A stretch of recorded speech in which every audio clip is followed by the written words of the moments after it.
And we're going to have a roll call.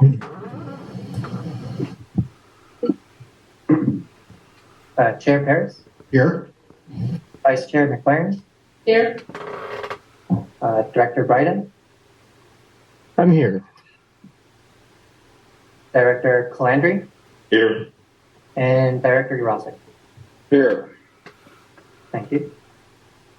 We usually go through the Staff as well. Yes, staff. Of course. Jim Beck. Here. Jessica Alwyn. Here. Jacqueline Harris. Here. And Josh McCoy, I'm here. Phyllis Stanton. Here. Arden Wells. Here.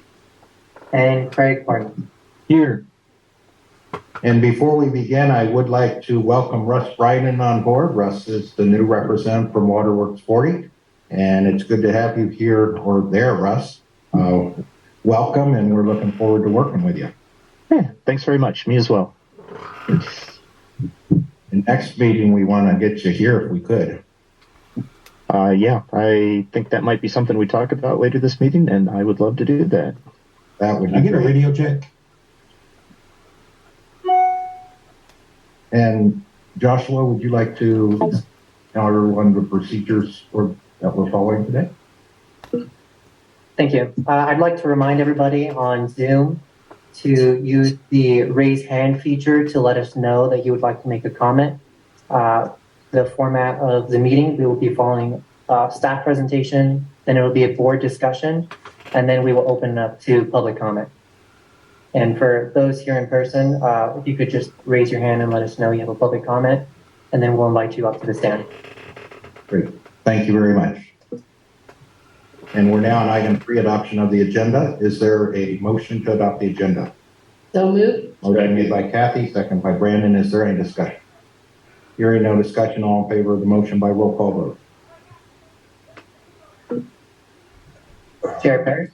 Here. Vice Chair McLaren. Director Bryden. Yes. Director Calandri. Yes. And Director Urasic. Yes. And that passes. And I see I jumped ahead and it's I didn't introduce you again, Russ, but I'll let Craig just let the public know how we get new directors and the education. And again, welcome, Russ. Craig, you want to? Yeah. Thank you, and welcome, Director Bryden. We look forward to working with you.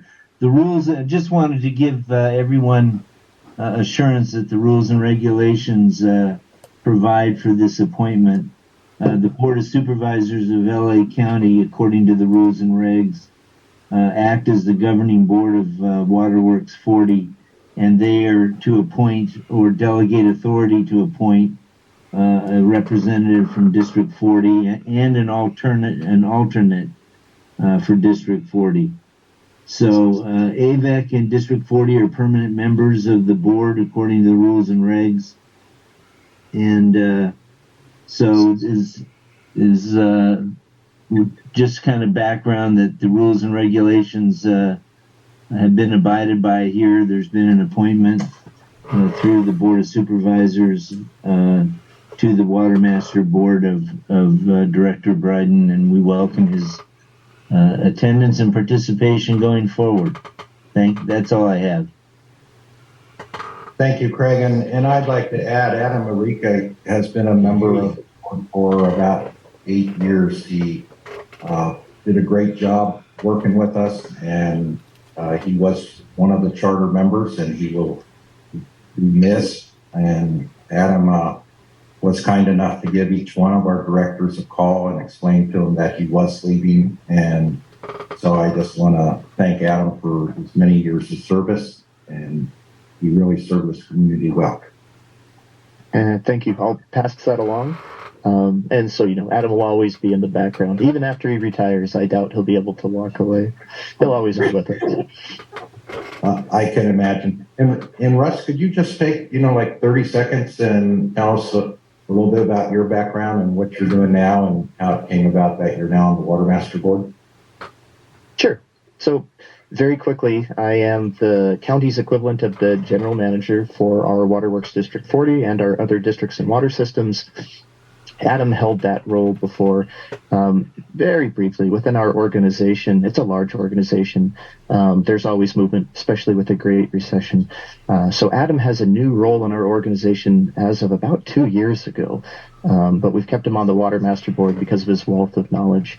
It just came time to make sure that Adam is focusing on his new position.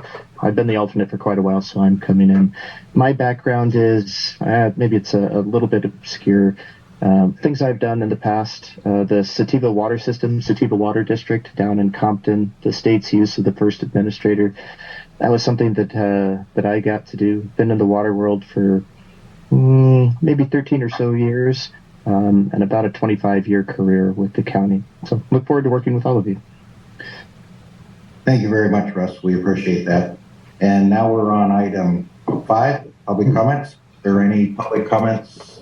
Anybody from computer world or here in boardroom? Joshua, do you show any? I'm not seeing any online. Okay. Going once, going twice, gone. We're now on to special presentations, and there are none.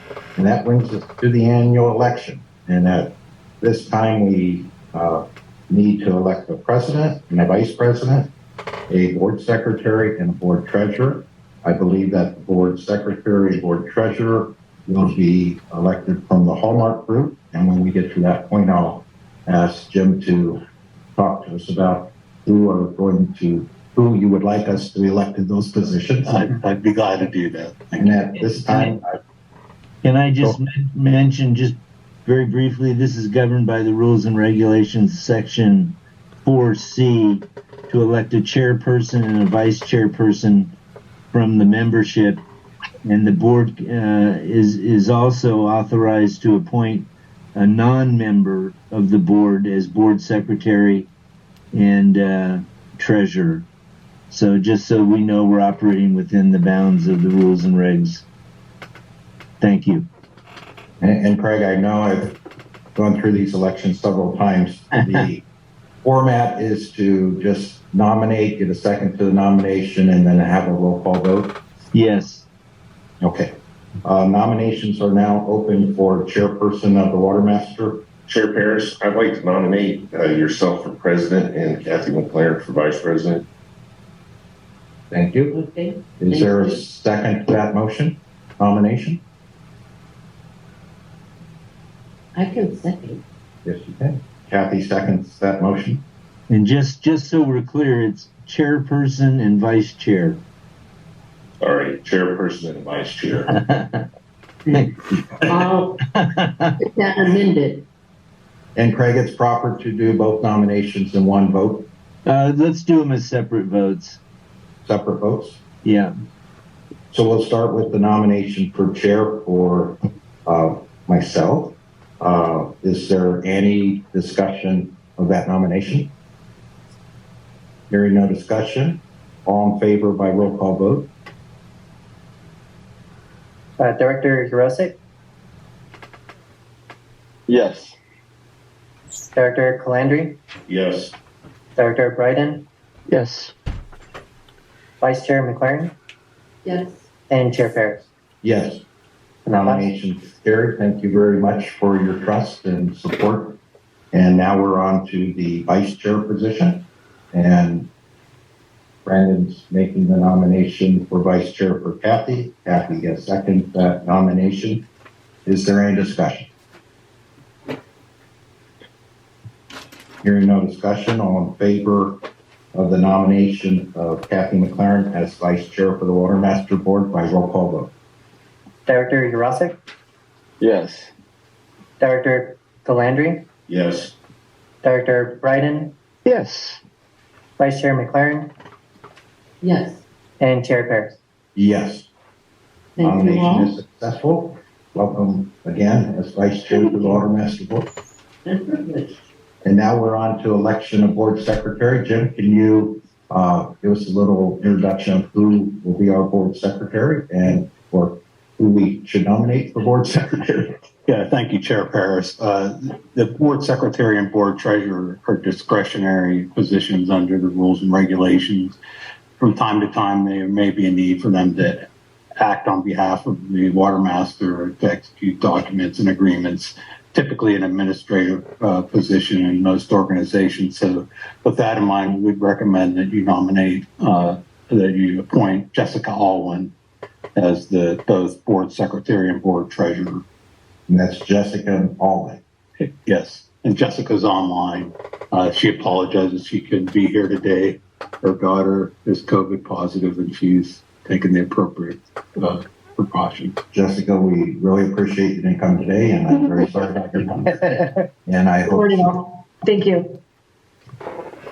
So at this time, and Jessica will be filling both positions, correct? That's correct. That's our recommendation. So at this time, nominations are open for board secretary and board treasurer. Is there a nomination?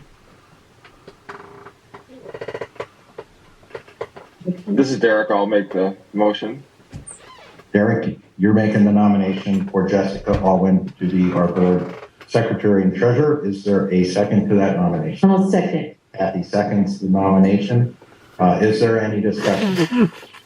Hearing no discussion, all in favor of the nomination of Jessica Alwyn as our board secretary and treasurer by roll call vote. Director Urasic, Aye. Director Calandry, Yes. Director Bryden, Yes. Vice Chair McLaren, Yes. and Chair Paris. Yeah, nomination unanimous. And Jessica, welcome on board as our secretary treasurer. Thank you. Brings us to the consent agenda. Consent agenda is item A, financial report. Item B, minutes of December 7th meeting.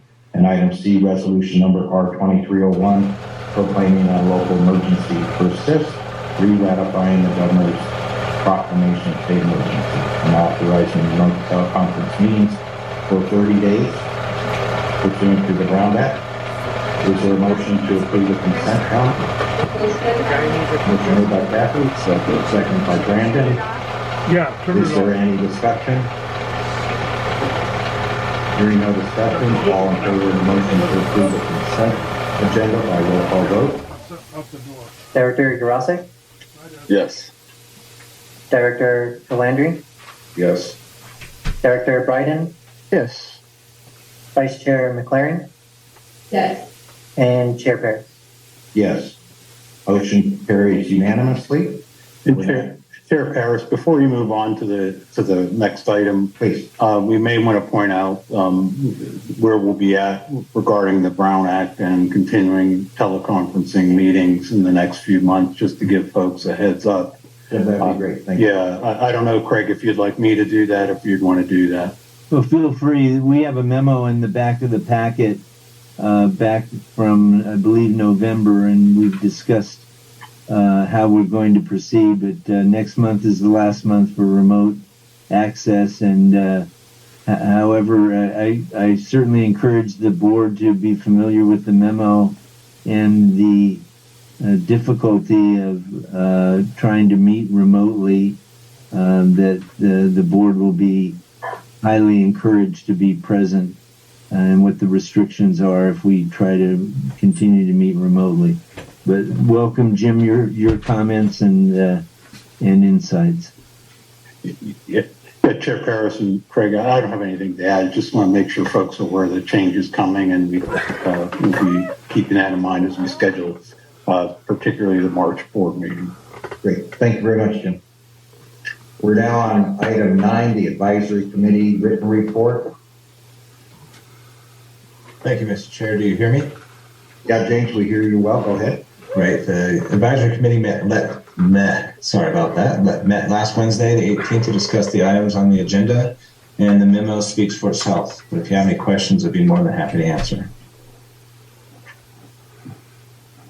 And James, this is Director Calandry. I heard that there were some issues with getting your guys' packet in a timely fashion. I'd like to know what issues arose of that, if any. I think there was some complications on how it was received.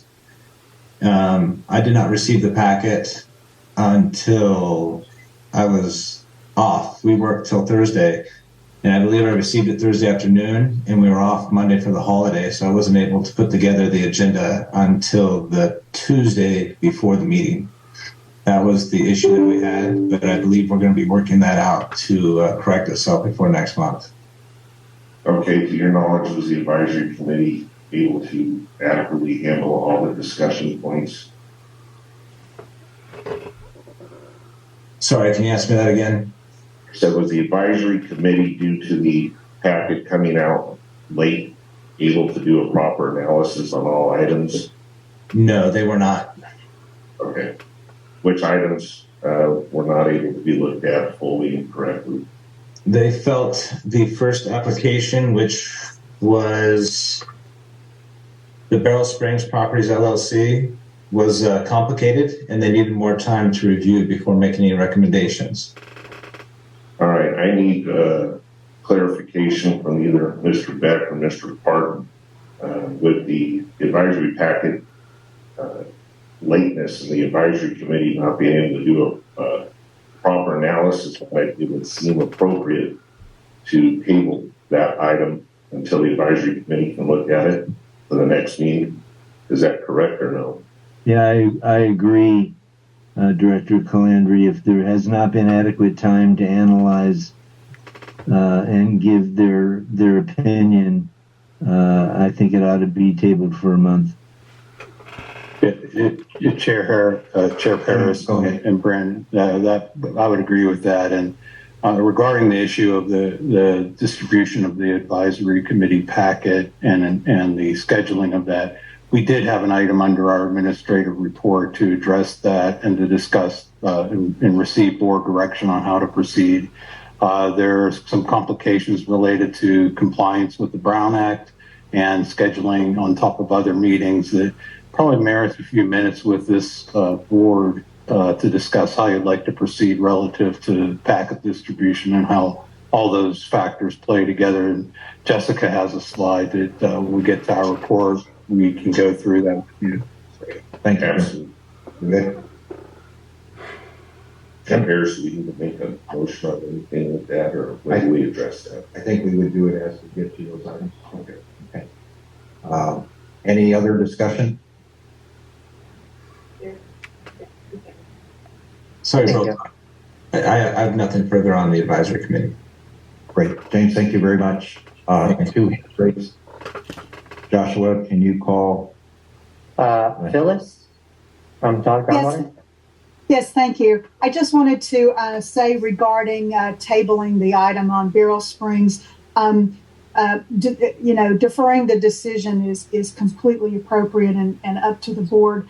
But I did have, because the advisory committee was concerned about the complication and the complicated application, I actually prepared a few quick slides to go through that might help inform both the advisory committee and the board of some details.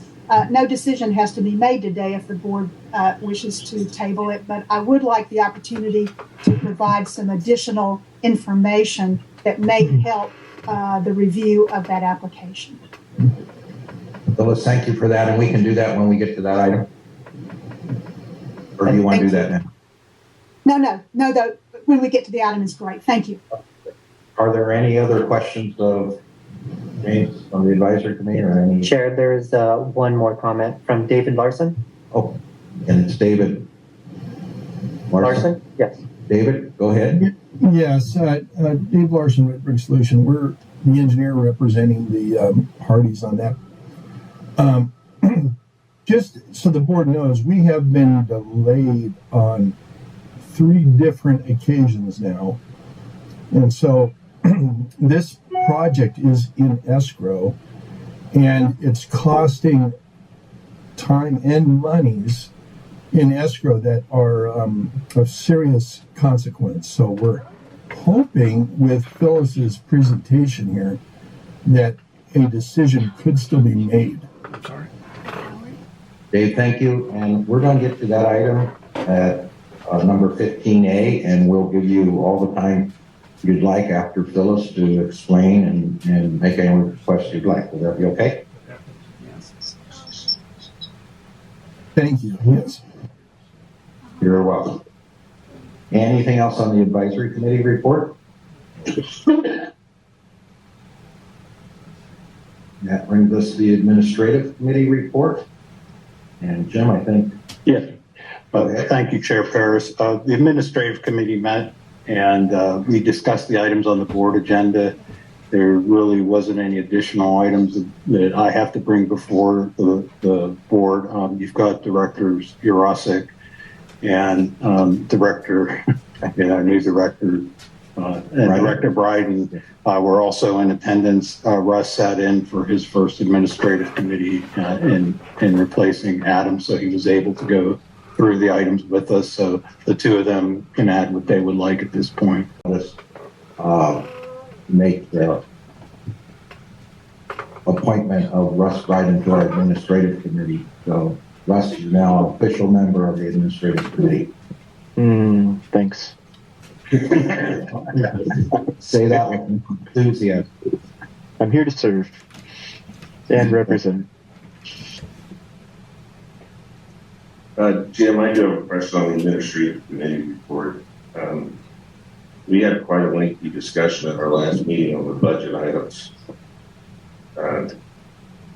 What was our direction on that last meeting as far as the budget items go, as you recall? Can you be more specific on? We had talked about, to my recollection, going forward with the billing for the assessment fees. Yes. To my recollection, yes. We were going to leave some time for public comment on these issues. And if we decided to in March or April go retroactive on billing, if we saw a need for an increase to balance our budget. Is that, am I correct in my memory? As I recall, Director Calandry, we discussed continuing discussion on establishment of the assessment, and we had a request from the homework group to put together a program for financial management planning and public outreach for that period. We have that later on in the agenda as a discussion item as how you'd like to proceed. But at this point, we do have on the agenda for public hearing, continuing and closing the public fee assessment. We can discuss that under the next agenda item. All right, thank you. Okay, that brings us to item 11, the public hearing to consider adopting the 2023 fee schedule. And Craig, do I need any motions to go into public hearing, or can I just call that?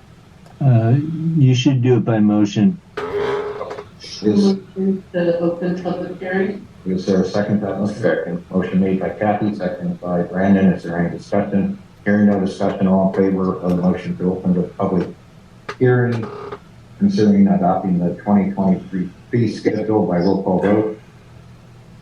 Director Urosic, Yes. Director Calandry, Yes. Director Bryden, Yes. Vice Chair McLaren, Yes. and Chair Paris. Yes, motion is carried unanimously. At this time, I will call to order the public hearing at 10:24 a.m. And the purpose of this hearing is adopting the 2023 fee schedule. We have a presentation by staff.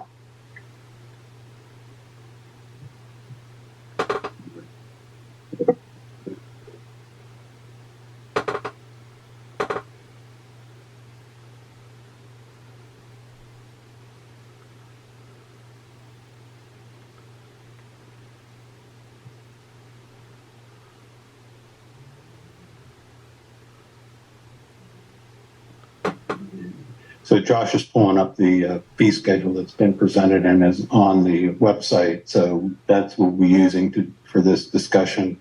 As the board's aware, and as Director Calandry noted, we've had lengthy discussion on this item in previous board meetings and how to approach the fees schedule. So staff work with AVEC staff and the Watermaster group that provided the support prior. We also reviewed this with Todd Groundwater and went through a presentation in last month's board meeting. They gave you the feedback on that. So on the screen and online, you can see the proposed fee schedule that we discussed at last month's board meeting. I think the key things to remember, we use the philosophy of recouping all the actual costs associated with processing the applications. Todd's done an update as well as Hallmark on the estimated time it took to perform each one of those functions. And as we reported at the last meeting, believe that these are appropriate for compensation relative to the work effort that it takes to perform those tasks, and that they are, per the rules and regulations, to be reimbursed by the applicant. So that's the philosophy that we've taken. Finally, if you will scroll down, Josh. We did also have the, we move all the way down.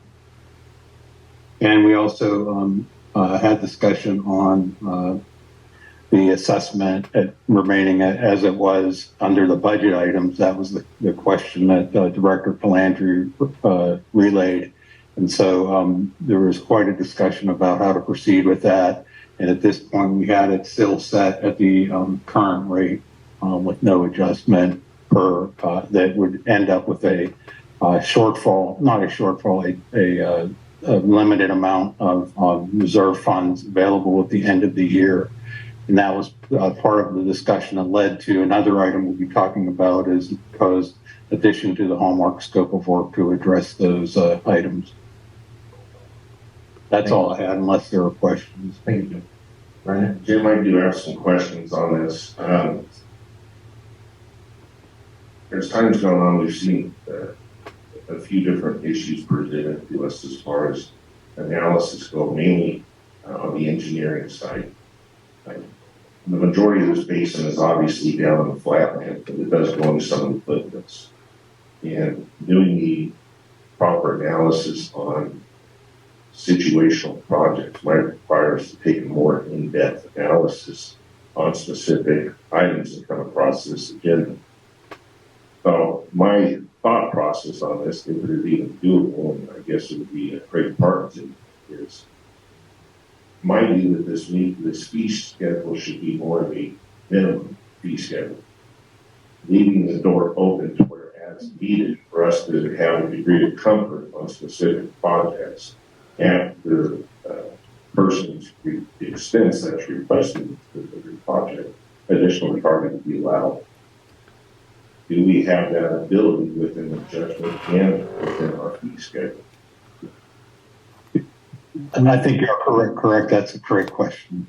Right? Yes, I believe we do have the ability to recoup certainly actual costs involved, and I agree that it's a good idea that we're clear in the presentation of these numbers that unusual circumstances inevitably arise where complications occur and staff time is exorbitant compared to what is normally expected for a transfer application or a new production application. And we ought to have the flexibility to recoup those additional costs should they be incurred. Do we need to have that, do a resolution to our, you show that? I think we have the authority to do that, but I'd like to ponder that for a moment to see whether we need anything further.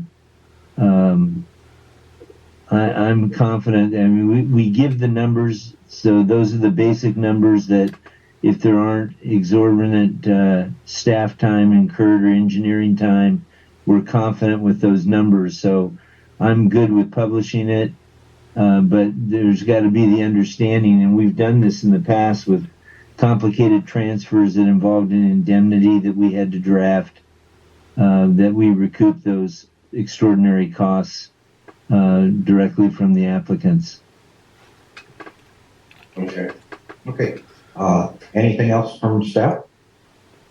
Need to make sure I was off mute. No, we have no additional items. Okay. And now we have statements by the public, and if anybody in the computer world would like to raise their hands, and anybody in the boardroom, if you want to raise your hands if you have any statements or questions. Not seeing any hands raised in Zoom win. Okay, no hands raised on Zoom, and no one in the boardroom has any statements. At this time, I will declare the hearing closed. Actually, I'll have a motion to close the public hearing. So moved. Motion made by Brandon, second by Kathy. Any discussion? Hearing no discussion, all in favor of the motion to close the public hearing by roll call vote. Director Urosic, Yes. Director Calandri, Yes. Director Bryden, Yes. Vice Chair McLaren, Yes. and Chair Paris. Yes. The motion to close the public hearing passes unanimously. And I will now declare the hearing closed at 10:32 a.m. And that brings us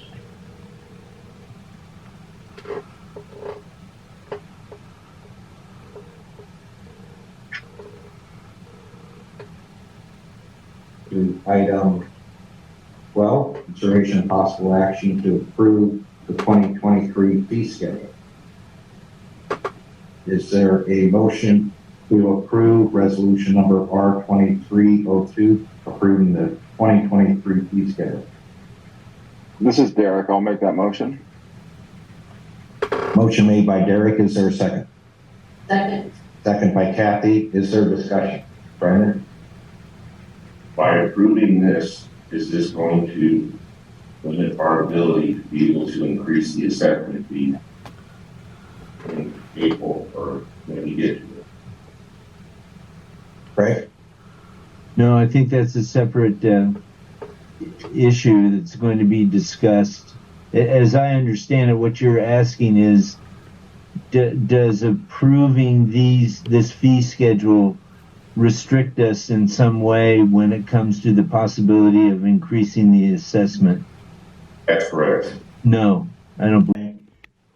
Yeah. Thank you, Chair Paris. As we complete and continue the transition for Hallmark Group providing as we continue and seek to complete the transition of the administrative services being provided by the Hallmark Group and transitioning from support through AVAC and Palmdale, one of the items we do need to do is open up a new bank account that requires the action that's in your board to authorize signatures to that account.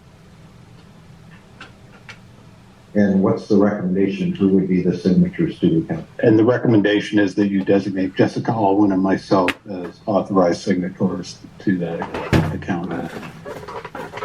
Excuse me, Jim, this is Jacqueline Harris and Chair Paris. Jim misspoke in that we do not have to open a new account. We are simply just replacing the signatories on the current account, and that will continue to exist. Thanks, Jacqueline. And who are so it's going to be resolution R2302. That's the fee schedule for 2003.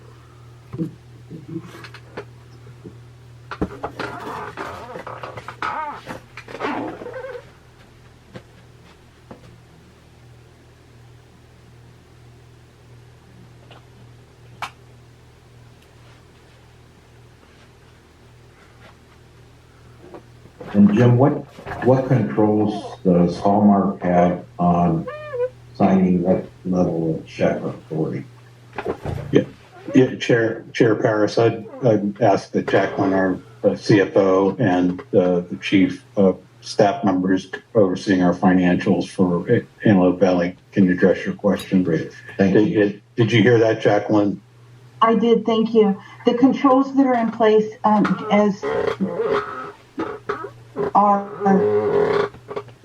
the checks are kept in a locked cabinet, the check stock. I have access to online banking. I do not have any signatory authorization as the custodian of the checks and as the accounting personnel responsible for entering those checks in the books of record. I do not have a signatory authority. So my role is simply administrative in moving the documents and recording the transactions, and Jim and Jessica will retain authority for signatures. Yeah, Chair Paris, if I could add to one of the key concerns we have as someone who provides these types of services to other organizations is to ensure that there's adequate control so that you don't have Hallmark authorizing and signing checks to Hallmark.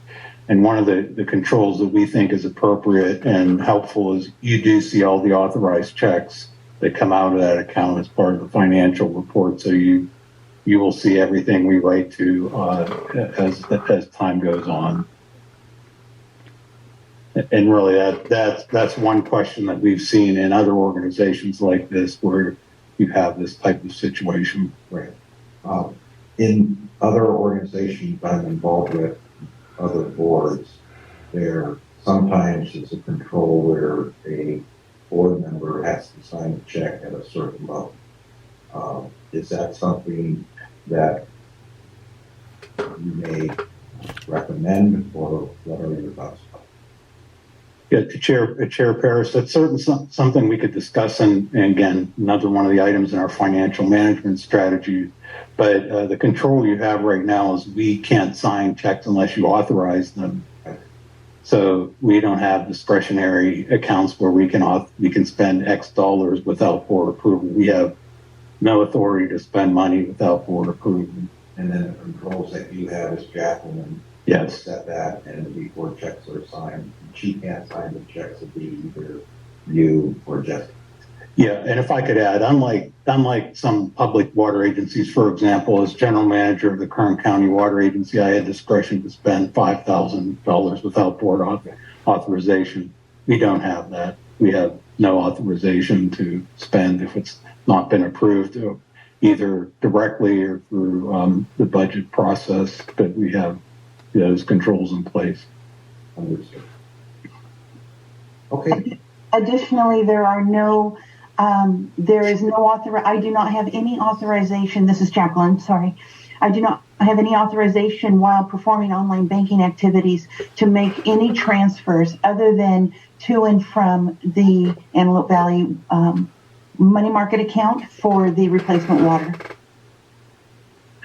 Thank you very much. And I do have a question. Chair.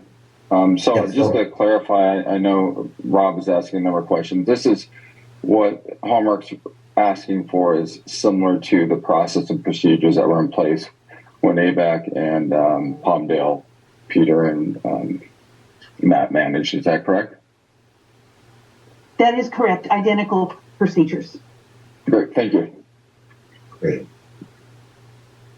Okay. At this time, any other questions? Do you see, Joshua, anybody from the public? Not seeing any raised hands in Zoom. And just for the public out there, and I do want to welcome the planning group from Lancaster City. They're here to learn about water today. And so this is a interesting meeting we're having today because Jim and Joshua and the Hallmark group are just taking over being our administrators after 8 years of payback and Palmdale Water District being our administrators. So we're going through a transition today. So it's kind of a more interesting meeting.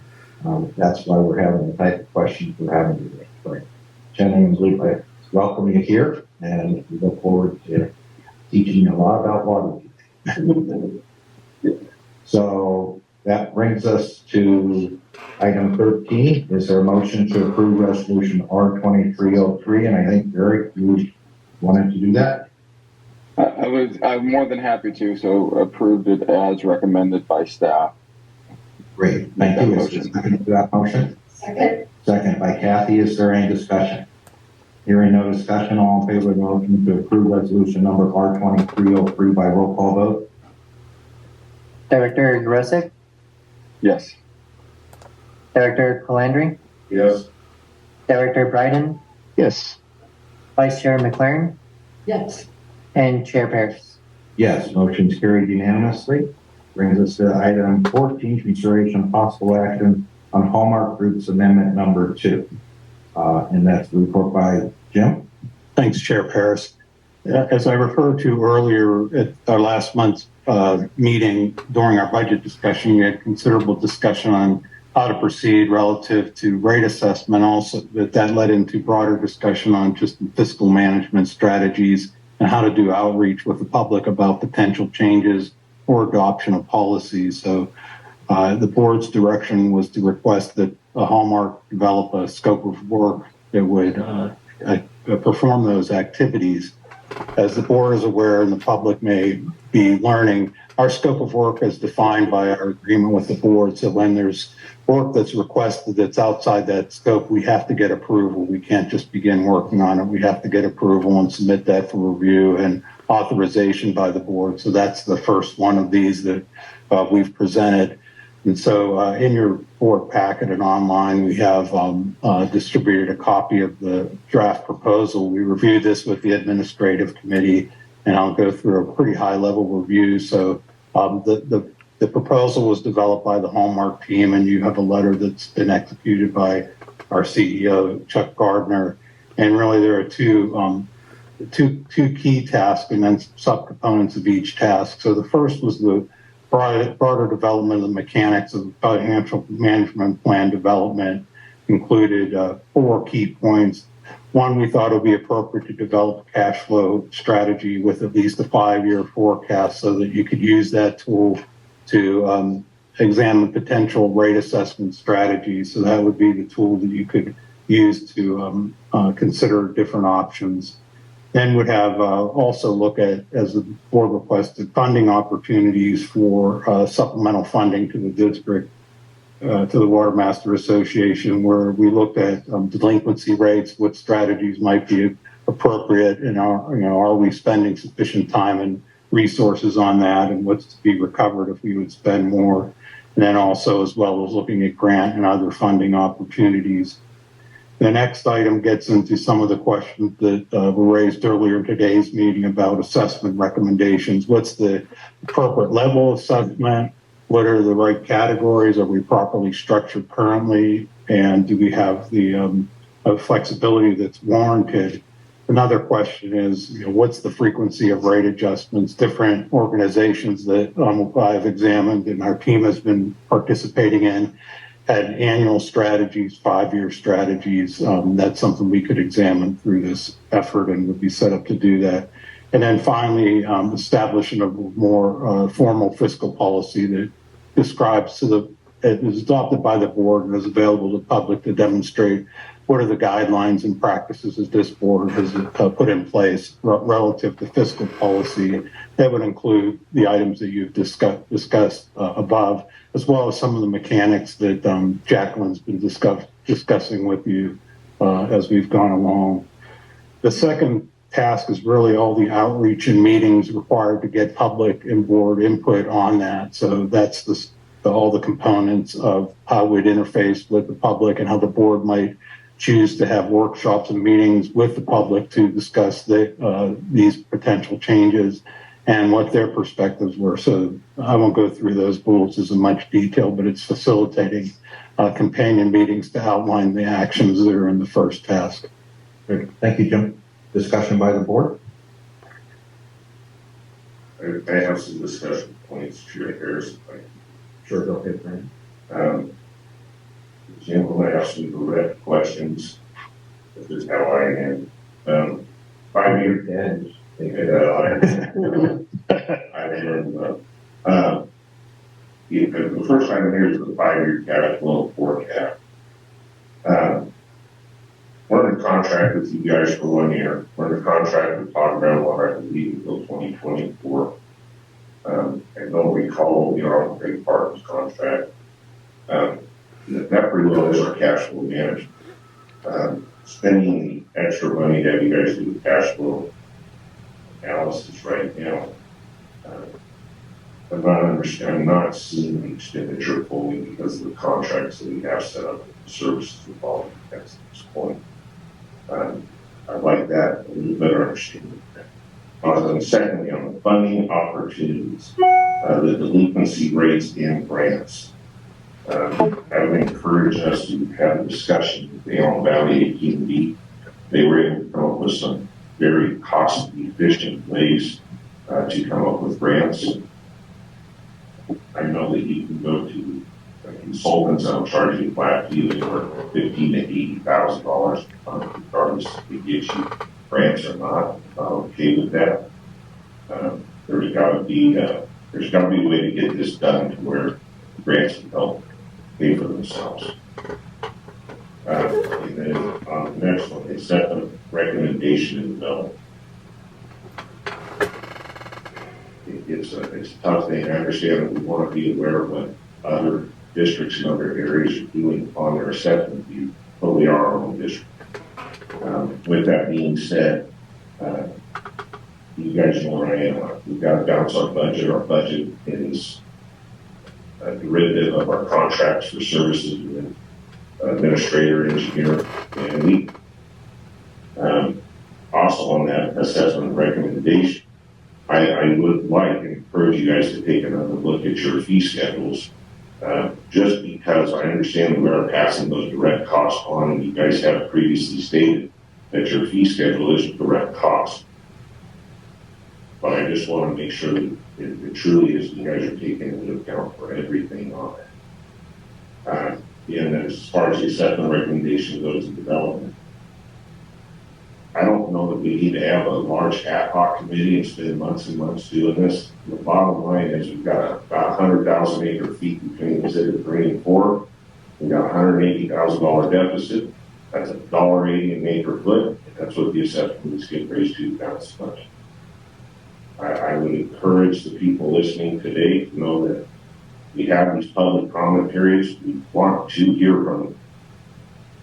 I don't want us spending months and months and months. Speak up. If you guys have a problem with the assessment fees, speak on it. If you guys have our emails, you know how to get in contact with us, and we have these board meetings. Because right now, the heart is trying to balance our budget. And that's what I have right now on that issue, Chair Harris. Thank you, Brad. Chair Paris, Go ahead, Jim. Director Calandri asked me some direct questions. I'd like to respond directly Absolutely. because I too am a very direct person. Yes, please. So I'll go through your questions. You asked why do we need a 5-year cash flow? Yes. If this board is comfortable that your current estimates of projected costs of what you're going to see for the next 5 years, don't spend any money on a cash flow.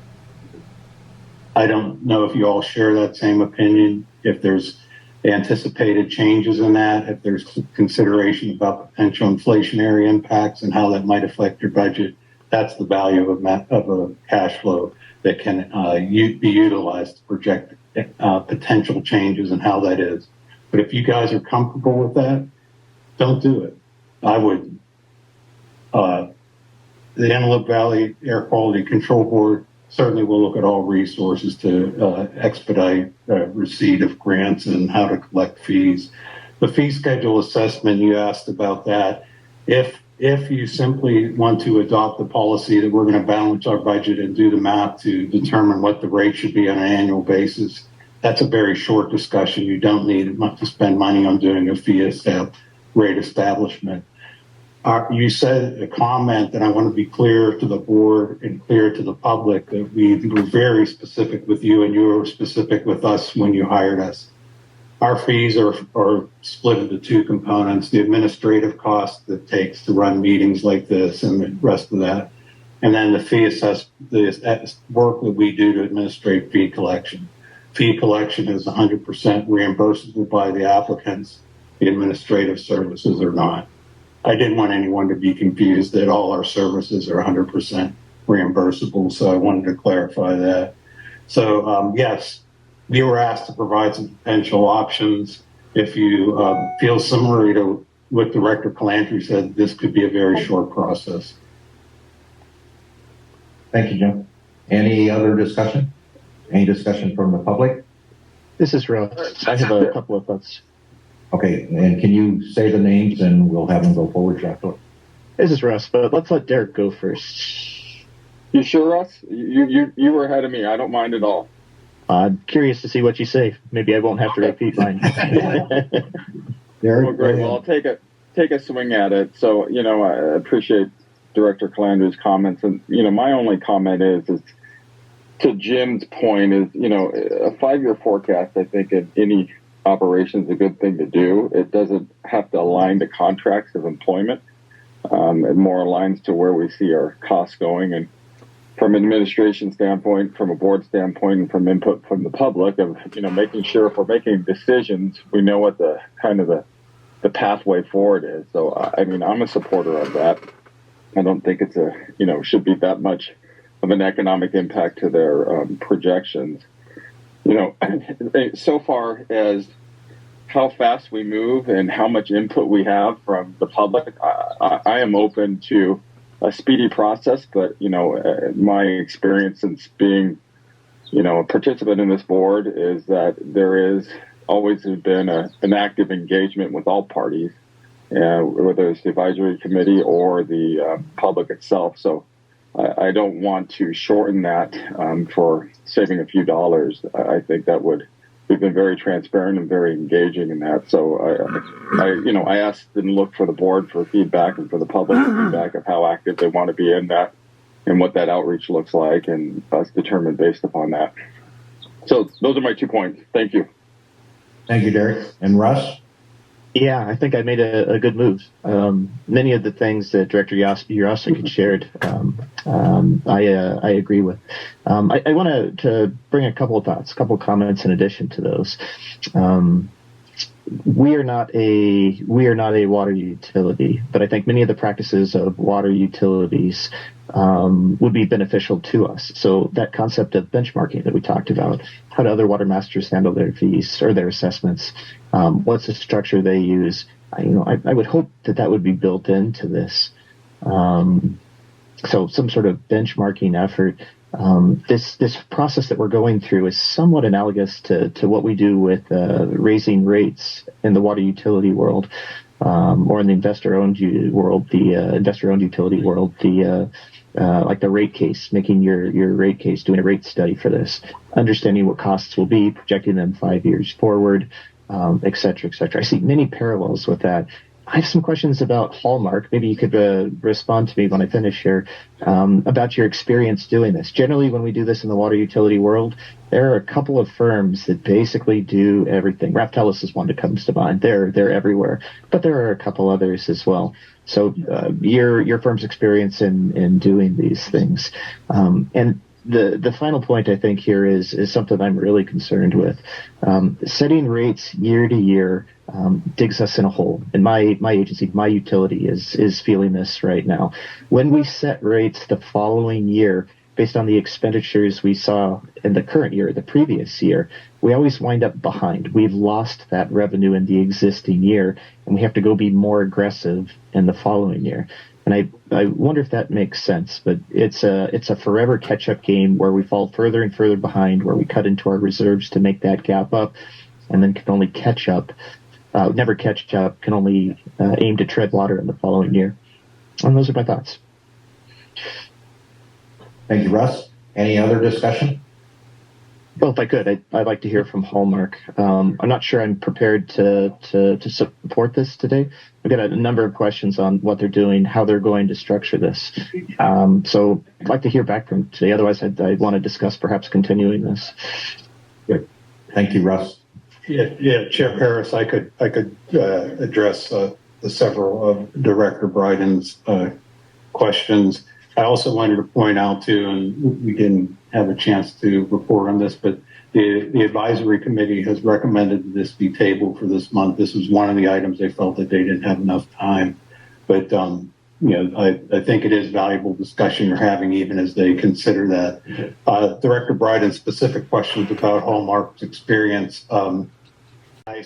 I personally manage the establishment of financial management policies for the Kern County Water Agency.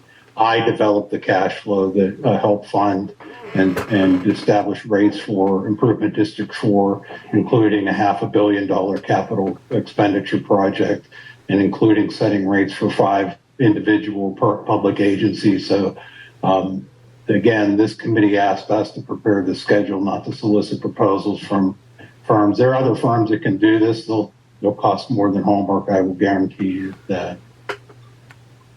Jim, I think I'll short stop this a little bit, and what I'm going to recommend, since Derek and Russ are on the administrative committee and the advisory committee has made a recommendation to put this over on the next agenda, I would recommend that you work with the administrative committee on this proposal and that it goes back to the advisory committee for recommendations. But I think if two of our board members are working with you to come up with a proposal and bring it back to the board, I think that would be a better way for us to go forward. Chair Paris, I would appreciate hearing that from the advisory committee. I agree with you. Okay. So I think at this point, we don't have to take any action on amendment number 2. I'm going to recommend we put it back on the agenda for our next meeting and that you set a meeting with the administrative committee before the advisory committee. And then if you could actually take it to the advisory committee and bring it back to the board, I think that would be the route for us to follow. Would that be okay? We will do that. Okay. I think that's a really good thing, because by no means are we trying to shorten the process and just go ahead and do away with anything and just say this is what it needs to be, this flat fee. We've always been good working together, but definitely if people don't feel that they've had a say in the process, we definitely don't want to go down that line. And if there's any, because coming from different backgrounds, me being on a water board, I totally understand the rate setting policy and how you're almost behind when you're doing that if you don't do it ahead. But this is definitely a different circumstance that we have here. And so definitely please do like he suggests, work with them and really make everyone feel comfortable with the process. Yeah, I appreciate that. Thank you. And Russ and Derek, are you up for that assignment? Absolutely. Great. Derek, you're good? Completely fine. Okay, great. So that brings us to, Do we need a motion? if we take no action, we don't need to do anything other than, Craig, do you table it, right? Craig, Yeah, just table it. do you want a motion to table or you just want me to do that? No, I think you can simply declare that it's tabled till next month. Table to the next month. Thanks, Craig. Yeah. Declare. I declare that. Item 15, consideration of possible action on new production application. That brings us to item A, and is it the Phillips show? It's the Phyllis show for the first one, but we have 7 more after that. So we're going to go to Arnold right after me. But I would like to begin with the barrel springs, and I'm going to grab the screen. And because I think, let's see, here we go.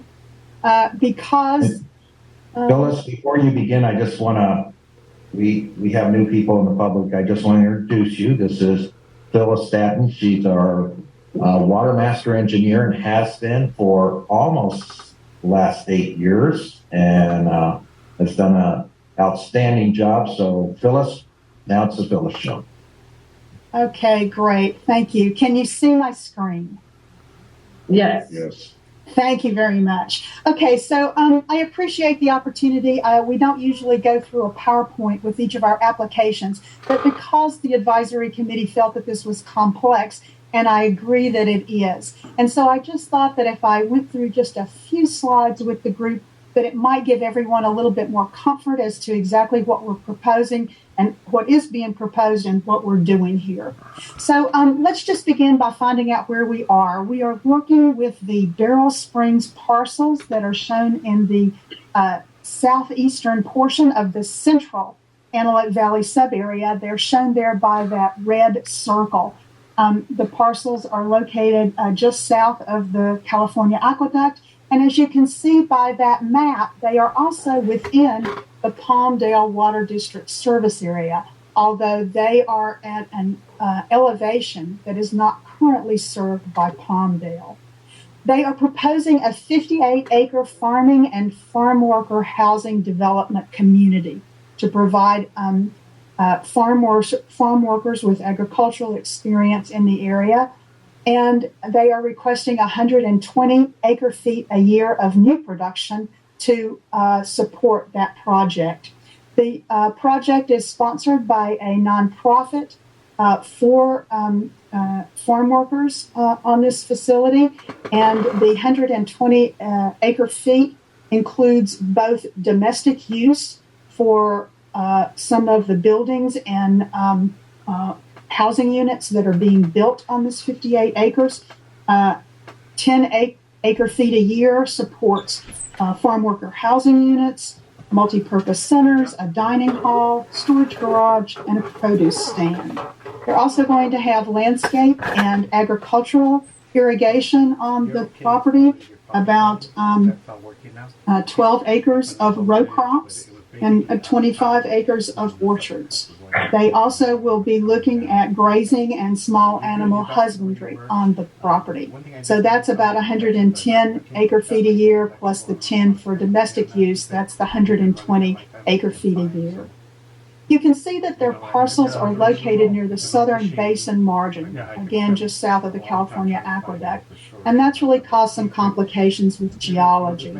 They are in the Palmdale service area, but as I mentioned previously, on parcels not currently served. The Palmdale Water District does provide water, however, to the residences north of the project, and because of that, there are very few domestic wells that we have to be concerned about with respect to material injury analysis. So let's take a look at some of the geology and hydrogeological complexities that we have documented in our application letter.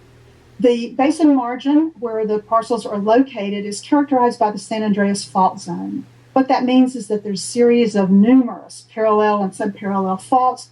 The traces of those faults that are known are shown on the red lines on the map. So you can see all of those little red lines that are moving from northwest to southeast along the basin margin that are labeled there San Andreas Fault Zone, and they complicate both the geological and the hydrogeological conditions beneath the site.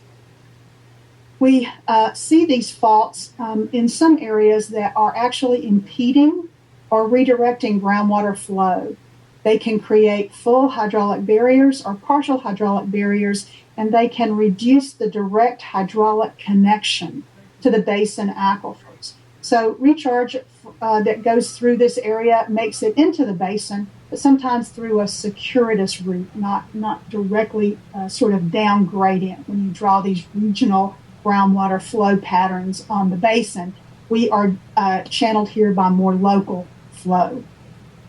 There is a cross-section that is about 2 miles to the northwest that has been prepared by the adjudication process, and I thought that would be helpful in sort of illustrating these complex subsurface conditions. So you see that line just on the left of the map there that says geologic cross-section.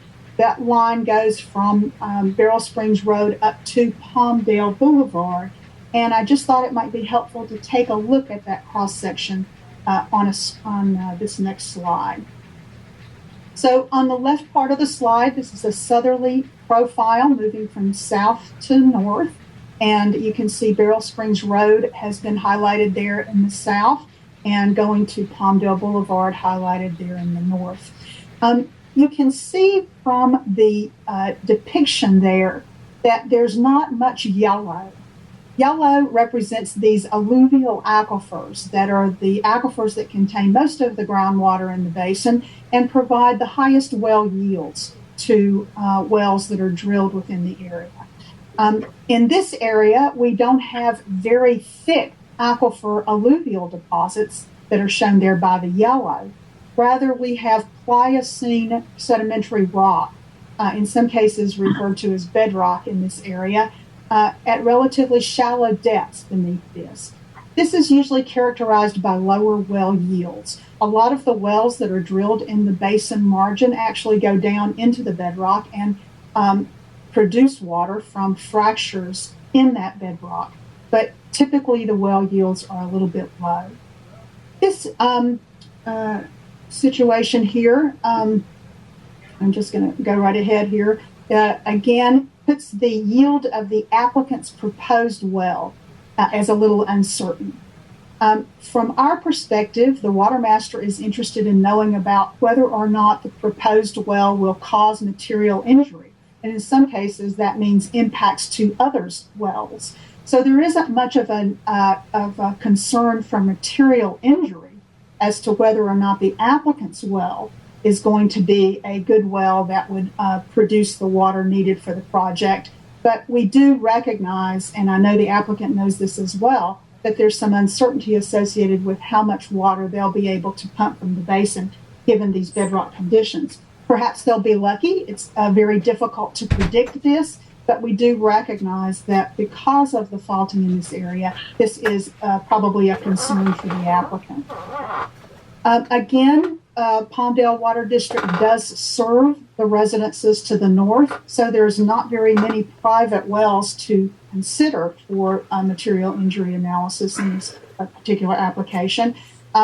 There is a possible private well that had been identified by the applicant. Frankly, I can't confirm that from looking at the well completion reports in the area, and the parcel that that private well has allegedly been drilled on is undeveloped. So, but if we take a worst case scenario and assume that is a private well, it's more than 1,000 feet away, about 1,300 feet away, and it appears to be likely separated from all of these faults that we see in this area. So based on that analysis and that information, it seems that there is a low likelihood for material injury. So just to summarize this a bit, material injury appears to be unlikely based on the information that we've reviewed to date. The applicant did do a very detailed material injury analysis to determine whether or not wells in the area might be impacted if there were such wells. And I think that I wanted to include that information in the findings letter just for completeness, to make sure that everything is in there. And as I reread the letter after I saw the advisory committee's concerns, I thought perhaps that was the more complicating factor. But I do want to make it clear that from the Watermaster engineer's perspective, material injury seems to be, the likelihood for material injury does seem to be very low here. Again, all pumped groundwater will be subject to a replacement water assessment, so we aren't worried that there will be any potential for impacts to overdraft in the basin. And we did go ahead and request from the applicant to conduct an aquifer test if they get an approved application and if they drill this well here. We would like to build on our own Watermaster engineer's information from the aquifer conditions associated in this faulted and very complex basin margin.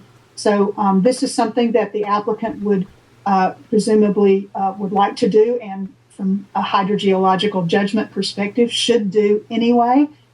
So we're not asking for a lot of additional work, but we are asking for the applicant to do good due diligence on the proposed well in the installation process so that we can better understand exactly what the well impacts will be going forward. So that's the information I wanted to provide. I know that we have both the applicant and we also have the nonprofit that's sponsoring this project on the line today. But I'd like to entertain any questions from the board first. Great. Thank you, Phyllis.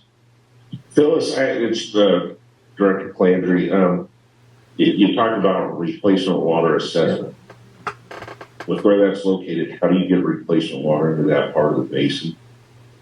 So one of the things that we have done throughout the entire process of replacement water assessment is not worry so much about a molecule per molecule replacement for the location. We do have banking areas that are close to this that flow into this area. We have two banks, water banks, just to the southeast of us, Eastside Water Bank and the Little Rock Creek's water bank. The replacement water is to make sure that the basin overdraft is not impacted. So that I think really is the biggest issue here. That's why we do a material injury analysis to take a look at how water levels will be impacted locally. Thank you. Other board members? There's 2 hands up, we see. Brandon, did you have anything else? Yeah, I did. One other question on that. With them being inside of Palmdale's water service area, I put a call into Palmdale before this meeting. Was my understanding that, and it was not confirmed, but it was off their recollection that they were offered the ability to do improvements to be able to get water to that area. In that case, as is with most development projects, that's part of the cost of doing business is the offsite improvements. So my question is, why are we looking at doing this with replacement water when it's in the jurisdiction of Palmdale Water District, and the responsibility of water service should be between the Palmdale Water District and the applicant? Yeah, very well said. I have the same question.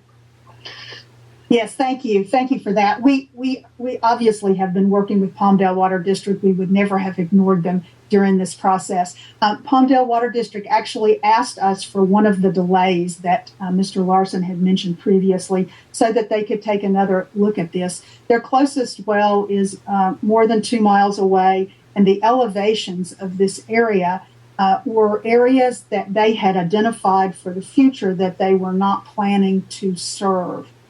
They did offer the applicant the opportunity to serve that parcel. I think the costs were quite high, and I was not privy to those conversations. I was focused on material injury, and I'll be glad to let Mr. Larson or others speak to that. I do know that in addition to not currently serving that parcel, Palmdale Water District did ask the applicant to also take care of a ditch that Palmdale Water District owes in the area, which I would assume is going to be taken care of between the applicant and Palmdale Water District. So I'll be quiet now and let others chime in on the Palmdale Water District issue. We definitely, I just want to make sure I understood this crystal clear. It's your understanding that Palmdale Water District told somebody in their service area that they're not going to provide water to them, or they didn't intend to provide water inside their service area? It was my understanding that the initial letter that went to them said that they do not serve that area, but that improvements could be made. Okay. Any other questions by board members? If not, Joshua, I think we have 2 hands raised. I believe David Larson wanted to make a comment. Okay, and Mr. Larson, just introduce yourself and your position in the project, and I know we heard the applicant is here and one other person, so you go first and tell us who else you want us to hear from. Okay. Yeah, I'm Dave Larson. I'm a civil engineer. Company name is Red Brick Solution. We did provide some additional information to Todd Groundwater's group that cited some studies that have been done way back in the 60s. One suggested that was done by Everett Clark, who was a consultant civil engineer way back in 1952, that there was adequate underground storage, that in this particular area there is materials that are, in their words, the geology indicates several hundred feet of material below the ranch may be saturated and provide considerable storage volume for a long-term use. That was a study done by Everett Clark way back when. They had done some drilling and some depth counts. There was a well that was done under the adjudication, and I am told that well is currently providing about 85 GPM. Although they're not, that was tested at that, although they're not using that. And that is the one on the north side of the aqueduct on a piece of parcel that was sold off from the Beryl Springs properties. So when we're talking about this low ground, there's information that we have that I had sent over citing these studies that does suggest we have quite a bit under us, and that even with things in the aqueduct, they're actually helping create a barrier that's putting the water on our side and saturating those soils to their fullest capacities before it spills over into the main aquifer.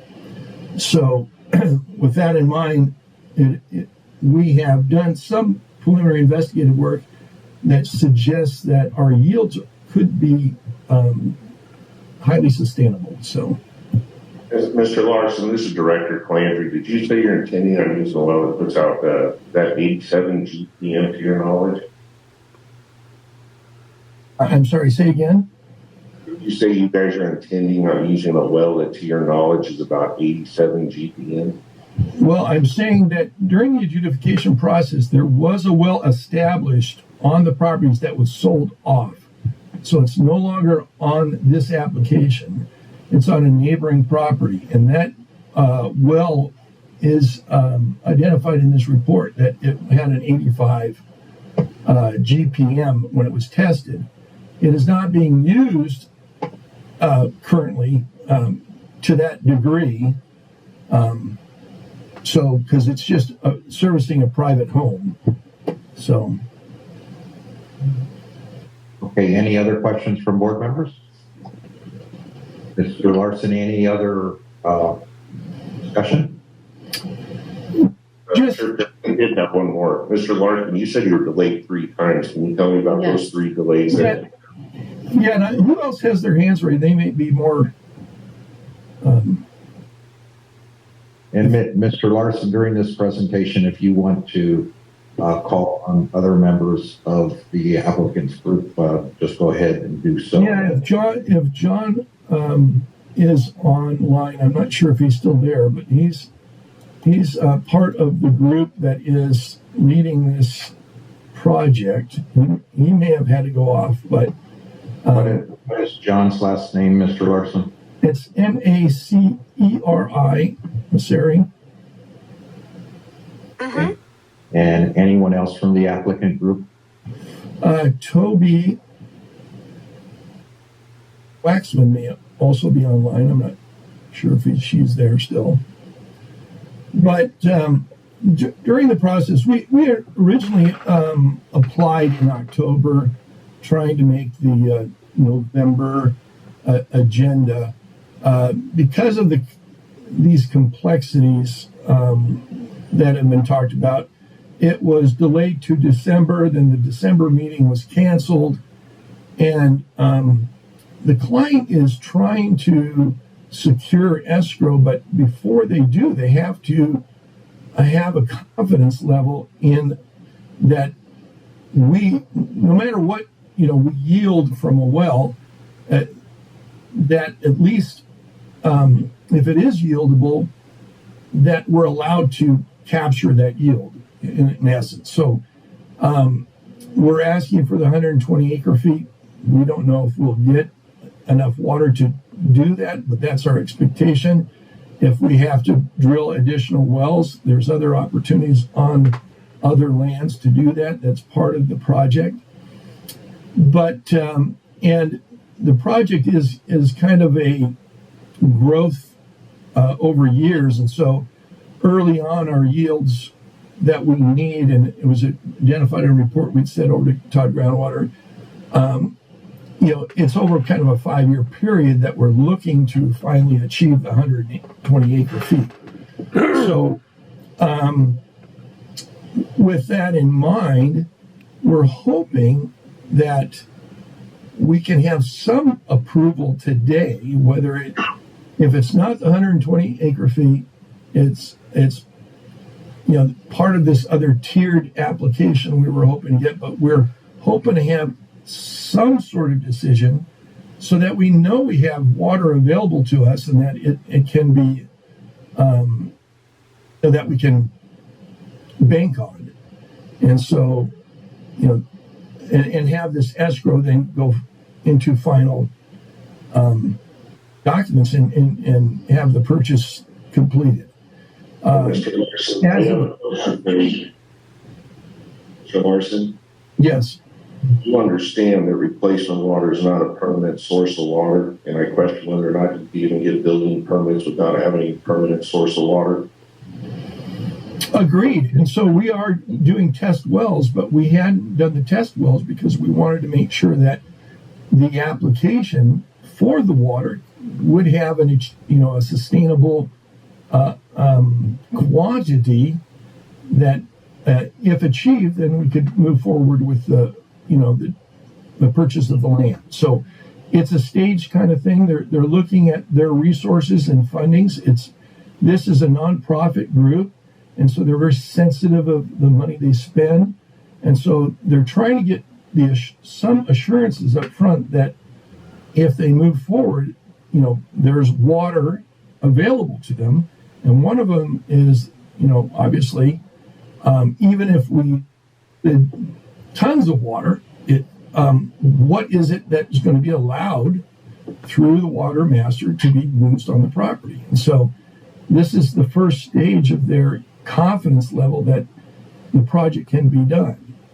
And so we're hoping to have any determination, just something for these guys to hang their hats on, that the project can move forward.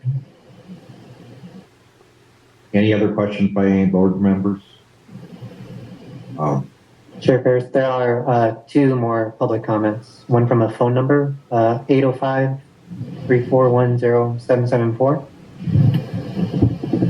So the 805 phone number, if you have your hand up, go ahead and identify yourself, and you have the floor. Yeah, this is Jeff Siebert. That was a mistake. I'm sorry.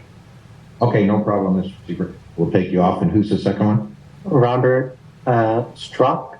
Robert Strock, do you have a comment? Yes, I do. Can you just identify your full name and if you have any position with the applicant or not? Yes, I do. I'm a partner with John Masseri that was referred to before. I'm the co-president of the Global Bridge Foundation. We are also a nonprofit foundation. And what we're really hoping for is some level, at least, of approval so we can go forward with the well, or the test well. And also, from what we understand in the delays that have gone on, every question that has been presented to us, David has thoroughly responded to. So we would really ask that there be some level of approval, at least, with maybe the possibility of a conditional amount of water depending on what we find. So by the time we move forward, we can have the authority on your part to allow us to at least do the test well and have more information if we have to be delayed to have the full 120, that maybe there'd be an authorization. And also, I want to just reiterate that what happened in between is that we had applied for 120 acre feet of water, and we were told that we should reduce that to 50, or guided to that. And then there was research done by, if I understand it correctly, your advisors, that actually it was going to be safe for 120. So we've done our best to try to cooperate, and I say we as David, as our representative. And so we're really asking if we can get some level, at least, of ES today, so we can move forward confidently, knowing that we have your approval, even if you don't feel safe to give a full approval, giving not a limited approval, meaning that it's fixed, but at least enough to where we can feel secure to move forward with our project, because the economics are being strained by the 3 delays already. So I really would appreciate it if that would be considered. Thank you, Mr. Truck. Any other public comment? I'm not seeing any on Zoom. Any other board comment? So, Yeah, this is Derek. Can I just heard something from, I think, Mr. Straub about its question, that guidance from 120 to 50 and 50 to 120, and maybe it was brought to the board. I don't remember that coming from the board. I'm just curious. It sounded like it was coming from someone at the Watermaster. Who's giving that guidance, and why and how are they doing that? It was not from the Watermaster engineer. I'll just put it that way. I think David would be the one that would be able to best comment to that. Mr. Larson, did someone give you guidance regarding quantity of water that this project? Yeah, it was during our application, the process and in our explanations, it was discussed that a tiered approach might be a better approach. And so we did show that a tiered approach over 5 years, because we're not going to need 120 acre feet the first year. So in our in some supplemental paperwork to Todd Groundwater's group, we showed a tiered approach that we could start out at 50, and next years go up and up and up until basically get to the 120. But by that time, because of the ability to work the ground and have more of that water retained in the soils, that it most likely would be only need 100, right? Or 109. I can't remember what the numbers were, but we did show that tiered approach in some supplemental information we sent over to Todd Groundwater. Okay, thank you. Brandon, did you have a question? Great partner, are you on the line? Yes. Craig, I just feel terrible for these guys for what they're having to go through. But with that being said, I'm questioning the tact and what we're even doing here. If I'm farming, and David Larson, just so you're aware, I've got a long history of farming in this valley, and I go to AVAC or one of these agencies to get water, and I ask them for a 5-year commitment on it, I won't get it, because it's an ininterruptible source of water. I understand that you guys had an analysis done that was 60 years old.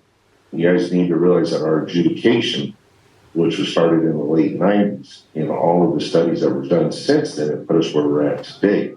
So, Craig, part of the question I have for you is, how are we sitting here even acting like a water agency or provider when that's not our role in this situation as I see it? Yeah, my reaction to listening to the discussion is that there is a significant modification being requested of what is in the application, and that needs to be clear. I can't articulate what the basis is for the application. It seems like it's somewhat of a moving target. And Craig Parkin, my second question is per the adjudication and the role that our advisory committee is supposed to play, isn't it appropriate for us to now, after hearing everybody, table this and allow our advisory committee to do further analysis, as well as our engineering, legal, and administrative team? I'd agree that having advisory committee input would be helpful. They specifically said they didn't have sufficient time to analyze and comment on the application.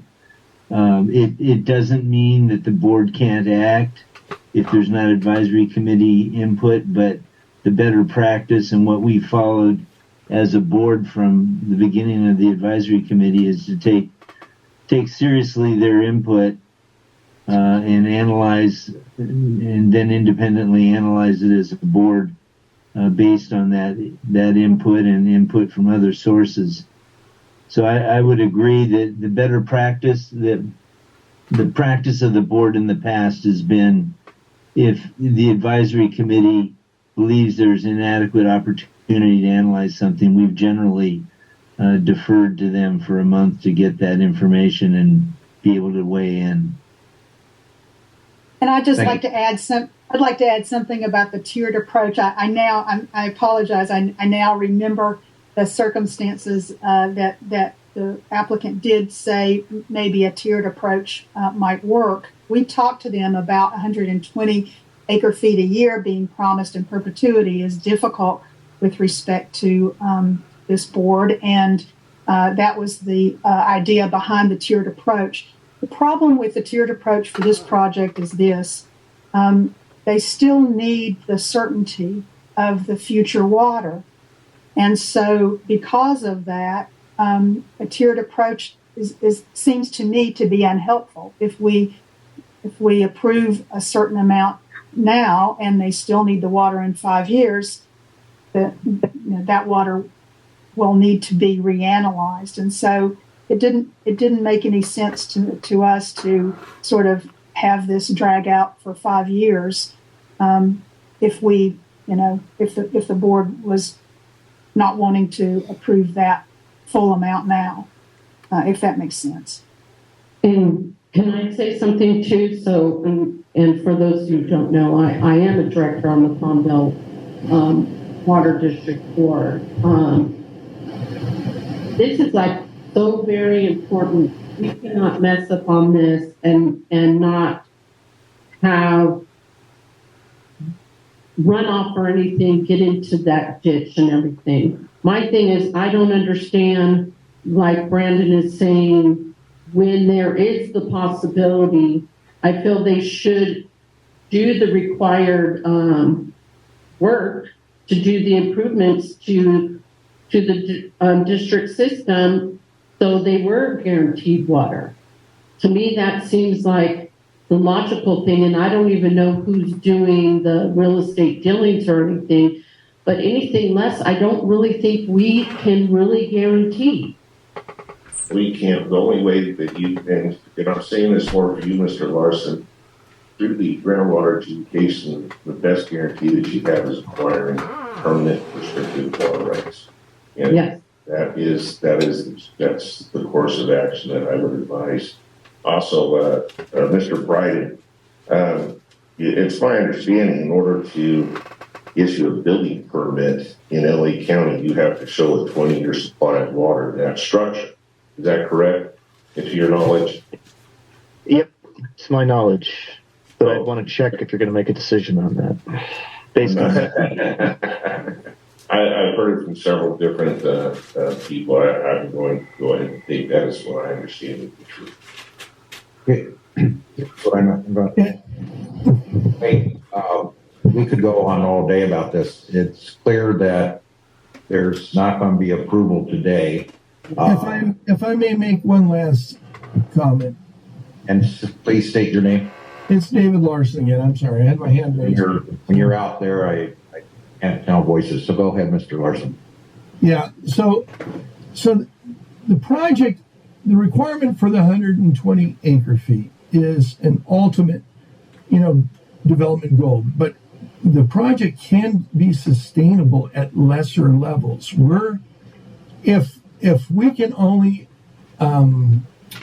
take 50 acre feet per year, then the project would be then gauged for 50 acre feet a year. It's the main purpose of this is to help, the individuals who are looking, for something farm worker type working, and it's a program to bring people, up into an economic situation where they can, support themselves and teach them a skill. And so it's not about making money and farming as much as you can. This is a program about people. And so it doesn't have to scale to the 100 acre feet. We can scale it at lesser opportunities, but we just need to know that there is an opportunity and what that opportunity may be. And so, like we had suggested before, if we cannot produce the well water, then it just scales back to what we can manage. There are projects managing this type of work on 20 acres. They just scale it back. Okay, so, Mr. Larson, this isn't going to be approved today. We're going to table this. It has to go back to the advisory committee. I recommend that. Wait, And that's Mr. my Larson, second. That's my I'll second recommend. question. I'll recommend that you do some further outreach. That you personally, or somebody from your group personally, go to the advisory committee meeting and explain. And that this is kind of first impression for us. We were not aware of your 3 prior attempts to get this on the agenda, if that was the case. So the first time it's come before us, it's first impression. It hasn't been vetted by the advisory committee, and it's just, we're not going to take any more time at this meeting. We have a whole lot of more items to go through. So I'm going to table this to our next meeting, and it will be presented to the advisory committee. And if you want to do some more public outreach, feel free to do that, and then we'll have a better way to evaluate this next time. The comments by Director Calandri about this is not a permanent water supply, and how does the county deal with this type of situation, we don't know. And maybe, Russ, you might want to take some time and be involved a little bit more with the advisory committee when this comes up next time, and be able to provide some guidance. And Kathy, the same thing from Palmer Water District. If you'll reach into Palmer Water District, get an idea of what their position is on this. And then next time when you bring it back, we'll have a lot more information. So I want to thank you for being on today, but this will be tabled. Okay. If I may take another minute, please. This is Robert Strock. Robert Strock. One more minute, and then we're moving on. Okay. It's a very difficult situation when we have applied 3 times and we're being told by an agent. Robert, you have not applied 3 times. This is the first time this application has come before this board. Okay, I understand. Okay, I hear you. I hear that. I maybe would state more accurately, we've attempted to apply, and that information, we have complied with everything that we've been told to comply with to succeed the next time. This will be our 4th attempt without being given any guidance as to how we can successfully conclude and have the permission. The second thing is, what David said is very important. We've lived in the world enough to realize there's no guarantees. And we are really looking for a bare minimum of 50 so we can go forward with the well, which I'm quite sure that will be adequate. And then with the goodwill of the committee to be considering a higher amount once we've been stabilized. Otherwise, we're going to be put in an unviable position of having to make a 4th attempt to apply, having complied with the pre-application each time and not being told what we need to do more than what we've done. So I'm asking for your reconsideration and start with a bottom amount and have an understanding that you will then see, so we can have the permanent application with the county, so that we can then have it evaluated what is safe ongoing and have that not be fixed. But we could, if we had to, have the 50 be a fixed amount. Robert, thank you for the presentation. I will see, is there a motion to approve Resolution R2304? Any board members, any motion? There is no motion. So you have 2 choices. I can table this to the next meeting and we can have the advisory committee look at this. And so you know, by our rules, to get anything approved through this Watermaster board takes 5 votes. So, and that's 2 landowners, that's public water providers, 2 positions, and AVAC is 1 position. So I would suggest you do some public outreach. I'm going to table this to the next meeting.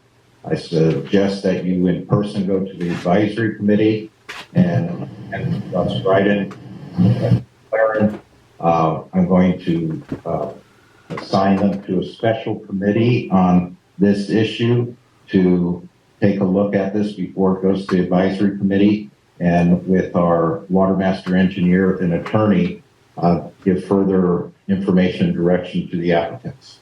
So that's what we're going to do. I thank you for your presentation, and we look forward to hearing from you at the next meeting. That brings us to Resolution R2306. Phyllis, go ahead. I'm sorry, we're moving to Arden now. Hello, good morning. I'm Arden Wells with Todd Groundwater, and I'll be walking y'all through the next few applications. We have 3 more new production applications, and these are presented in order of most to least complicated. And then we've got a new point of extraction and a transfer application that I'll be presenting. So the next application we have today is for Long Valley Road. This is on page 87 of the packet, and if you're looking at the PDF, the letter begins on page 90. So Long Valley Road is a small pumper, but they've been producing more than 3 acre-feet each year since adjudication. They've been producing approximately 300 acre-feet per year, and so they're requesting 300 acre-feet per year as new production. And the Watermaster had specifically requested that they submit a new production application to continue producing more than their small pumper right. And in the past, we have requested that other small pumpers who are consistently producing more than 3 acre-feet per year submit new production applications. So a little background on Long Valley Road. They have about 135 acres of property in the southeast sub-area, and their water is used for irrigation and maintenance of a potted plant nursery. If you look at their annual production rates from 2016 to 2021, they range from 267 acre-feet per year to an estimated 387 acre-feet per year. But it's worth noting that their earlier production was estimated just by electrical usage, and they got meters in 2019. And since their water use has been metered in 2019, their production has been below 300 acre-feet per year. And so they were able to cover this amount greater than the 3 acre-feet per year they received a one-time transfer in 2019 from Gene Nebeker, and this was used to offset replacement water obligations from 2018 onwards. And in our review of the application, we added some hydrographs, which are on page 93 of the PDF. And they do show that there are some declining water levels in the southeast sub-area, which we've seen in a lot of application reviews, but we found that it doesn't indicate material injury in the area based on the current pumping amounts. And so I just want to be clear that production is not expected to increase based off of this application. They indicated that they're planning to continue production at similar levels. And this is not expected to result in significant local water level decline. They will be paying a replacement water assessment, and Todd Groundwater evaluated this application and determined that there is no material injury expected. The advisory committee reviewed this and unanimously recommended the approval of this application, 8 yeses to 0 nos. Any questions? Yes. How long are they requesting that we provide them with this 300 acre feet? So this is a new production application. So this would be each year. They would have 300 acre feet of production right, and they would be paying replacement water assessment for 297 acre feet per year of this because they are a small pumper with the 3 acre feet per year production right. Hey, I'm going back to the same thing. How do we guarantee, and anybody answer this, how do we guarantee replacement water to somebody in perpetuity that's given water rights out? I don't see how we're doing this. This makes no sense. I would really like to hear from legal on this. Great. Yeah, let me give a little background. Long Valley, we were involved with litigation in 2018, 2019 with them. They are a small pumper class. identified on the judgment, and they filed a motion to intervene in the adjudication, claiming that they were not a party to the judgment and were erroneously included in the small pumper class. And they sought to intervene as an Exhibit 4 party.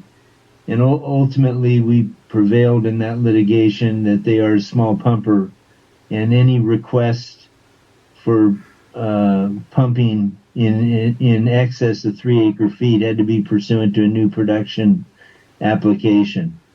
So they are following it's not an answer to your question, Director Calandri. That's probably a more discussion for the board, but they're asking for 300 acre-feet pursuant to what the resolution was, what the understanding was going to be from the litigation, that they would pay replacement water assessment.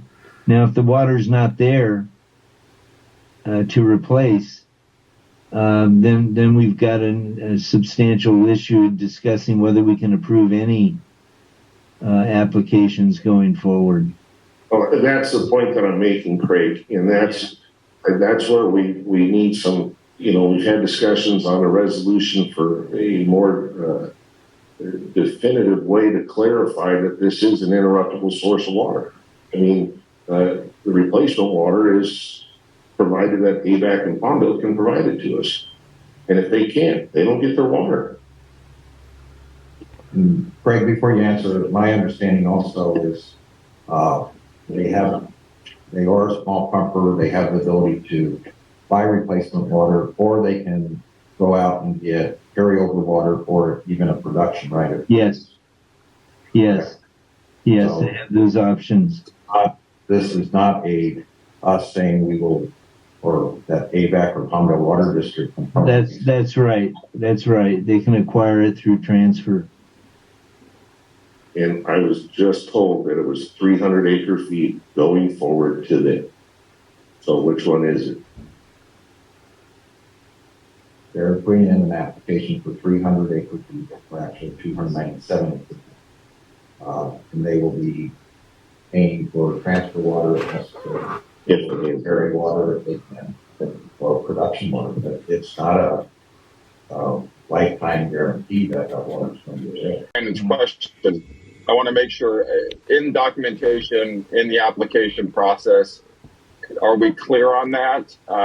Do we need to be clearer? Do we need to add it to the resolutions when we approve these? Are we covering all our bases that we're discussing here? Right? Yeah, I think it is clear. Of course, we always have the enforcement option if the pumping continues without obtaining replacement water or without acquiring the transfer, that would be in violation of the understanding with the Watermaster. So we have the fallback position. But Phyllis may have a comment about whether we've dotted the I's and crossed the T's in the application process by saying it's only if the water is acquired. Well, I have a question on that. Why can't we have these applicants obtain a letter from ABAC or Palmdale to include with their applications showing that they anticipate replacement water being available for those years, since that's our source? Hey, Brandon, would you mind us getting an answer to my question first before that one? Yeah. Thank you. Derek, I'll give a shot at yours. So I think based on this conversation that we do need to revisit what's in the forms for the applicants. I mean, up until now, most of our new production applications have been for domestic use, 1 acre-foot a year. AVEX storage in the basin was so large that it wasn't, from a practical standpoint, a big concern. But now we are getting applications. We've seen 2 today, more than 100 acre-feet a year. They're pretty unusual. But when we do get them, I think that there does need to be a little bit of a concern that we dot some I's and cross some T's, as Craig says, on the application. And I've just made a note to take a look at some of these applications and see if we can't revise them. Great, I appreciate that, and I would just say that I would recommend to the board to ask staff and council to put that review in and present it to advisory as well as the board as soon as possible. Thank you. Yes, I agree with that, Craig. Yeah. Your thoughts? No, shall do. Derek's got a very good point. But the application, I just want the board to know that Long Valley is operating according to the understanding that worked out via the litigation. There may be issues with whether we are improperly guaranteeing the water source, but it's not anything Long Valley is trying to get away with. This has been the understanding with respect to their situation since the litigation with them ended. It is your recommendation to approve this, and I think would the board have assurance that we're not saying that this is a lifetime water supply for them, because obviously we can't tell AVAC and Palmdale or the county that they have to do this, right? Yeah, that's correct, and I'm happy to give a report at the next meeting. What assurances we have. Would there be any problem tabling this till the next meeting so you could insert anything you needed to into the resolution, or what's your? I'm not aware of the urgency of addressing it today. Phyllis may have some compelling reason you need to vote on it today. No, I think it can be tabled. Okay. I do have one more follow-up on that. I'd like that question answered. Would it be appropriate to ask these applicants to request a letter from AVAC or Palmdale for the requested years, asking for availability of that replacement water? Probably would be appropriate for them to review that, both Phyllis and Craig. I don't know if that's something we have the authority to do or could do. So we're going to table this application till our next meeting. And Craig and Phyllis, if you could report back to us on recommendations how to go forward on the comments you've heard today. And at that point, we may want to have AVAC and Palmdale lay into this, since they are the main providers of replacement water. Sounds good. Okay, great. Thank you. That brings us to item C. I think that's Arden again. Yes, thank you. So item 15C is another new production application for Donnie West for 2 acre-feet per year. And this is for a single family home in the Willow Springs sub-area. In the application, Mr. West noted that there would be minimal landscaping with native vegetation. And in our review, due to the small amount of production and agreement to pay a replacement water assessment, Todd Groundwater considers the material injury for this application to be negligible. The advisory committee unanimously recommended approval for this application. Thank you. Are there any questions? Any questions, board? Hearing no questions, is there a motion to approve? Move to approve. R2307. Motion made by Brandon, seconded by Kathy. Is there any discussion? Hearing no discussion, all in favor of the motion to approve R2307 by roll call vote. Director Urosek? Yes. Director Calandri? Yes. Director Bryden? Yes. Vice Chair McLaren? Yes. And Chair Paris? Yes, motion's carried unanimously. We're now on R2308, Arden. Thank you. This is for Amado Galdamez, and he is requesting 2 acre-feet per year of new production for a mobile home in the central Antelope subarea. This is on 3 acres of property, and he estimates there will only be about 12 square feet of irrigated landscaping. Due to also the small amount of production and the agreement to pay a replacement water assessment, Todd Groundwater considers material injury negligible for this application. And similarly, the advisory committee unanimously recommended approval of this application. Thank you. Thank you, Arden. Any discussion? Any questions? Any public comment? Hearing none, is there a motion to approve Resolution R2308? Move to approve. Second. Motion made by Kathy, second by Brandon. Any discussion? Hearing no discussion, all in favor of the motion to approve R2308 by roll call vote? Director Urasic, Yes. Director Calandri, Yes. Director Bryden, Yes. Vice Chair McLaren, Yes. and Chair Paris. Yes, motion's carried unanimously. We're now on item 16, consideration of possible action on new point of extraction. And that brings us to item A, resolution R2309. And Arden, are you presenting? Yes, I am. Thank you. So we have one new point of extraction application today, and this is for Leah Frankenberg. She's an Exhibit 4 party with 1 acre-foot per year of production rights. So right now she has one well on her property in the southeast sub-area, and that's being used for domestic use and livestock. The maximum that she's produced between 2016 and 2021 is 0.48 acre-feet per year. So this is a new point of extraction application for a new well that will be used in a single family home, and this is on an adjacent parcel. There's currently a 600 square foot home that is using hauled water on that property. And so Ms. Frankenberg wants to renovate and expand the home and give it its own source of water. The other well will remain in production, but she's indicated that the total production from both wells will be at or less than 1 acre-foot per year. And she has 4 acre-feet of carryover water right now.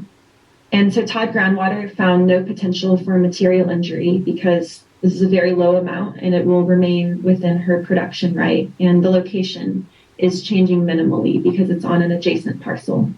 And so the advisory committee unanimously recommended approval of this application. Thank you. Thank you, Arden. Any questions? Any public comment? Is there a motion to approve resolution R2309? So moved. Motion made by Brandon, Second. second by Kathy. Any discussion? Hearing no discussion, all in favor of the motion to approve resolution R2309 by roll call vote? Director Urasic, Yes. Director Calandri, Yes. Director Bryden, Yes. Vice Chair McLaren, Yes. and Chair Paris. Yes, motion's carried unanimously. We're now on item 17, consideration of possible action on transfer applications. Arden, are you taking that one? Yes, I am. Thanks. Okay. So this is the one transfer application that we're presenting this week. And this is from Craig and Marta Van Dam to Antelope Valley Country Club.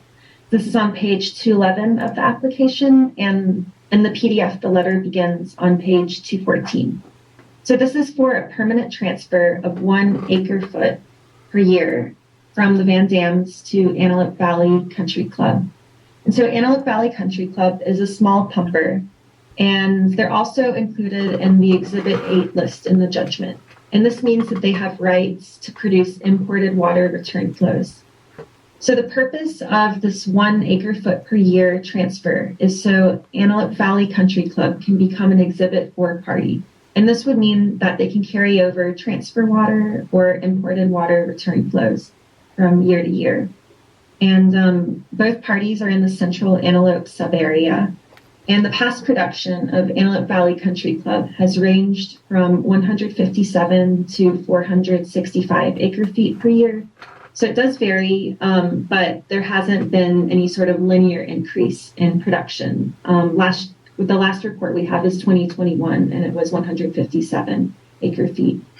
And so they've been using their 3 acre-foot per year small pumper production right transfers that they've received and the imported water return flows to cover past production. This does not represent new production, and Todd Groundwater found no potential for material injury. The advisory committee reviewed this and unanimously recommended approval of this application. Thank you, Arden. Any director's comments? Any public comments? Hearing none, is there a motion to approve resolution R2310? So moved. Motion made by Brandon, Second. second by Kathy. Any discussion? Hearing no discussion, all in favor of the motion by roll call vote. Director Urosic, Yes. Director Calandri, Yes. Director Bryden, Yes. Vice Chair McLaren, Yes. Chair Paris. Yes, motion's carried unanimously. Brings us to item 18, consideration of possible action on settlement agreement, resolution R2313. Craig? Yes. And Phyllis, by the way. It's really, this matter was not brought into closed session. It never reached the point of litigation or anticipated litigation. So it was negotiated by staff primarily, but it's a payment plan that I believe that the terms are have been discussed before, but it was not in a closed session. It meets the template and uses the template we've used for settlement of payment plans and other matters. And I think the recommendation is they've operated in good faith. They've made, I believe, 2 payments already. And it's the most reasonable reimbursement scheme under the circumstances of this mutual water company. Thank you, Craig. Any board questions? Any public comments? Hearing none, is there a motion to approve resolution R2313? So moved. Motion made by Brandon, Second. second by Kathy. Any discussion? Hearing no discussion, all in favor of the motion by roll call vote. Director Urosic, Yes. Director Calandri, Yes. Director Bryden, Yes. Vice Chair McLaren, Yes. and Chair Paris. Yes, motion's carried unanimously. We're now on item 19, consideration of possible action on well application. That's resolution number R2314. That's going to be administrative staff. Yes, Chair Paris. This applicant is looking to request a replacement well because their current well is shared with a neighbor and it was built in 1955. So they're looking to drill a new well to have something more reliable. It will be constructed less than 300 feet from the existing well, and because it is shared with a neighbor, it will not be destroyed. Thank you. Any questions by the board? Any public comment? Hearing none, is there a motion to approve resolution number R2314, the replacement well application? So moved. Motion made by Brandon, Second. second by Kathy. Any discussion? Hearing no discussion, all in favor of the motion by roll call vote. Joshua. Director Urosic, Yes. Director Calandri, Yes. Director Bryden, Yes. Vice Chair McLaren, Yes. and Chair Paris. Yes. Motion's carried unanimously. Brings us to item 20, administrator's report. Update on administrative activities. Your first report to it, Jim. Yeah. Thanks, Chair Paris. It's a nice way to start the year. We have a couple of items that we wanted to discuss with the board on our update. They again fall in that category of transition items that we need direction on. One of the items is replacement water rate status. We're going to defer that discussion until Craig's report. Craig has an item where he'll be discussing that, and then we have something to add at the end of that. Great. But I'm going to turn the rest of my report over to Jessica. We're going to talk about 2 items that were raised during the advisory committee. We talked about previously about timing and release of documents and scheduling. And again, I appreciate spending a little bit of time on this so that we can get direction from the board on how to proceed. So with that, I'll turn it over to Jessica Alwyn. Sure, Jessica, go ahead. Good afternoon, all. Thank you. We just wanted to recap, as at the request of the board last month, the application submittal process and options. Again, we have electronic submittal, which gives us the fastest processing capability. Hard copy mailings go to the new Antelope Valley address, which is posted online, and we have in this presentation as well. We can accept in-person submittal during designated office hours, and we are requesting no cash payments. It becomes difficult to track, especially with mailings. So we are going to try to maintain utilizing checks for these applications and other payments to the Watermaster. Next slide, Josh. Just a review of the overall application process.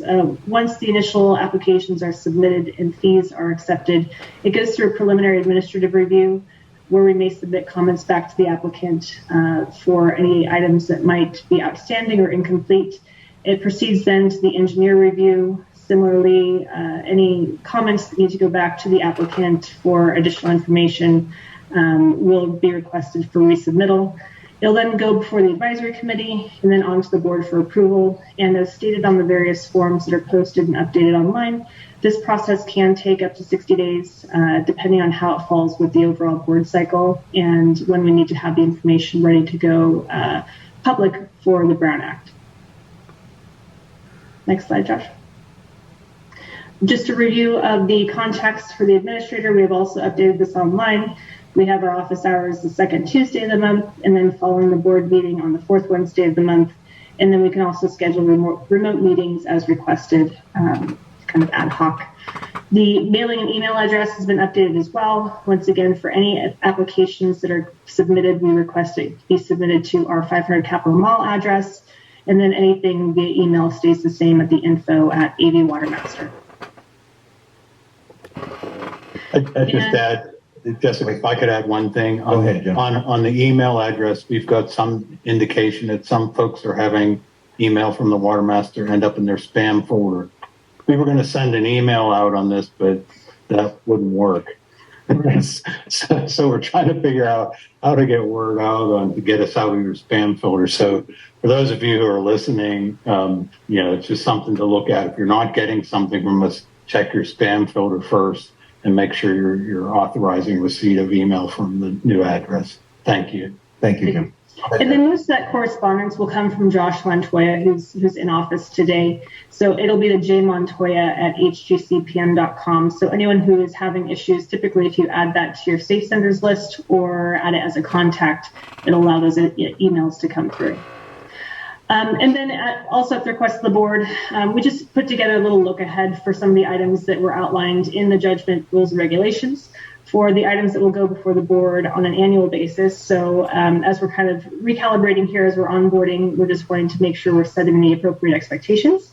So as of today, obviously, we went through the election of the officers. Some of the upcoming items will be the annual report, submittal of SIGMA to DWR. This is not comprehensive for all the board agenda items, but really just the items that are outlined in the rules and regs.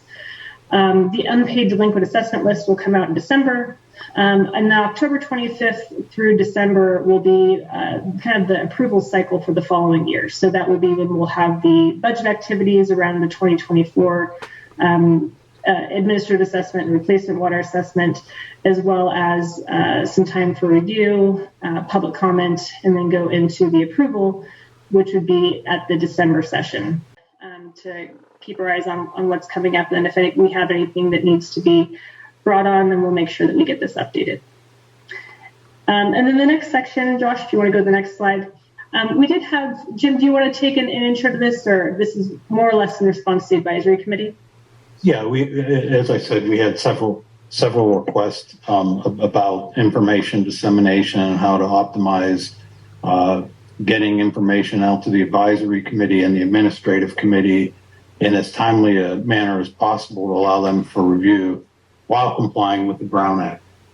So when you put those things together, there's limitations there. So that's one of the things we want to cover today is how those two issues impact our ability to get things out and just what the requirements are. So Jessica put together some information to help folks understand the flow of those processes.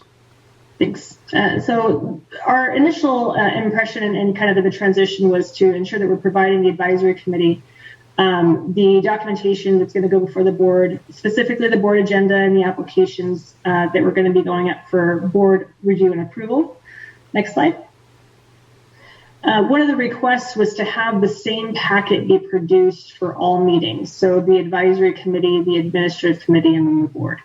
And so some of the issues that we run into with this are related to the timing that it takes to process these items and the duration between the last board meeting and the upcoming board meeting, and then backing into all the posting requisites for the Brown Act. So for example, coming up in February, If we were to try to produce all that information, if the board feels that this is the direction that we want to go, we have a snap line more or less for when the invoices from the consultants are due from the previous month.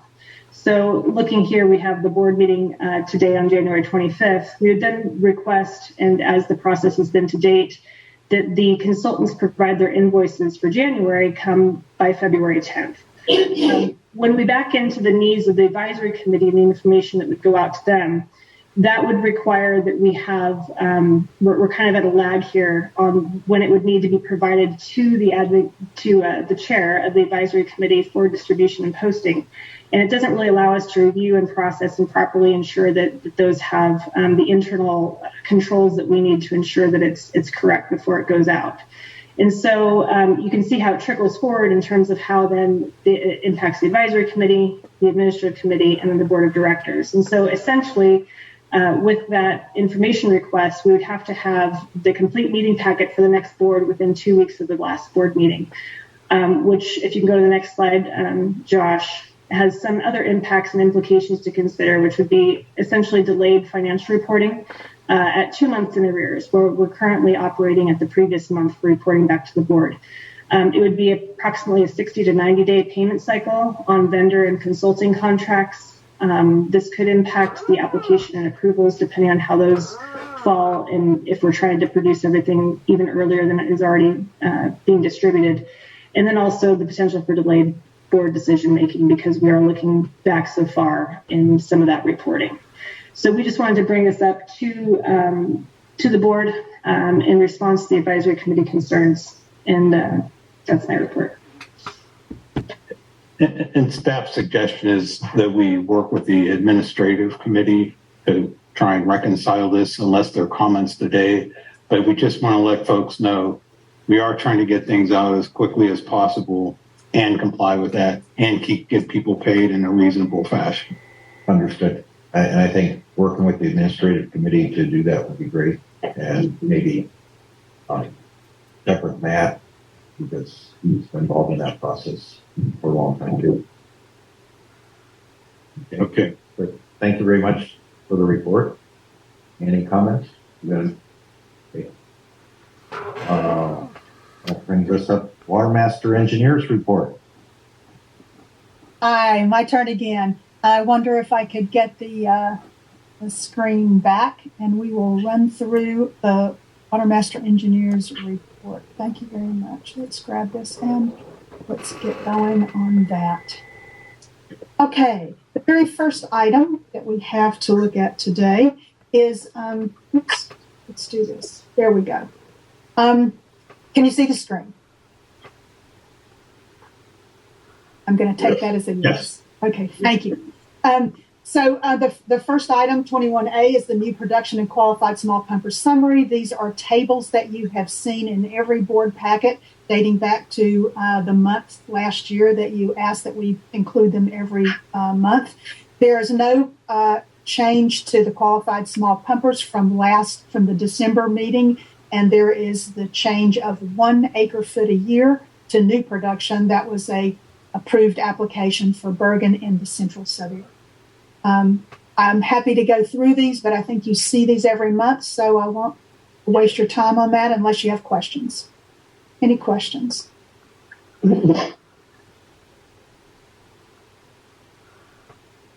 Okay. Going forward, I've been asked to provide, let's see if we're changing the slide here. There we go. I've been asked by the board to provide a brief update on model development at each board meeting. And since we haven't gone through this on PowerPoint in about 3 months, I wanted to quickly do this. Just as a reminder, we're proposing many uses for this model. We're developing, as you know, a numerical model for a management tool. And we anticipate that this would provide us with the opportunity to do cumulative analysis for material injury analysis. Some of the advisory committee members have asked us about that in the past. It's also an opportunity to do improved estimates for changing groundwater and storage to support our annual report. It also gives us an independent assessment of inelastic land subsidence in critical areas of the basin to keep that process going forward. And then you can also use the model for calculation of basin storage capacity for banking projects and other uses. That's being done now by the storage applicants, and it would give us a way of confirming the details. We can also use it for improved estimates of all of our safe yield component monitorings, including stream flow runoff and recharge. And in fact, over the last 2 months, we have done improved estimates of that. And I'm going to have a slide talking about that in just a second. The tool also offers us the opportunity through the module for future scenarios to do future planning as needed and as requested by the board. And it also gives us, as the Watermaster engineer, an improved basin understanding for flow in both the upper and lower aquifers. As we go forward, we can learn from what's being done in the subbasin. We are taking a proposed phased approach to make best use of available tools and data, and also to stay within our Watermaster engineer budget. We began by pulling the USGS 2013 ModFlow model, examining the structure, modules, files, and data, and then doing some modification of that. We're still in the process of doing modifications, but we have done the remainder of the looking at the USGS model. We are evaluating model performances, and we have identified steps to address deficiencies. We're going to talk about those in a second. I've got them listed. And then set up a future scenario for material injury. We set that up last year. We talked about this in October. We set that up, but there are deficiencies in the model that sort of limit the ability for that to be a reliable scenario. So we backed away from that, and instead we looked at improving the water budget components, including the natural recharge. We sort of moved that up a bit in the phased approach so that we could get the model to begin responding to water levels better in this basin.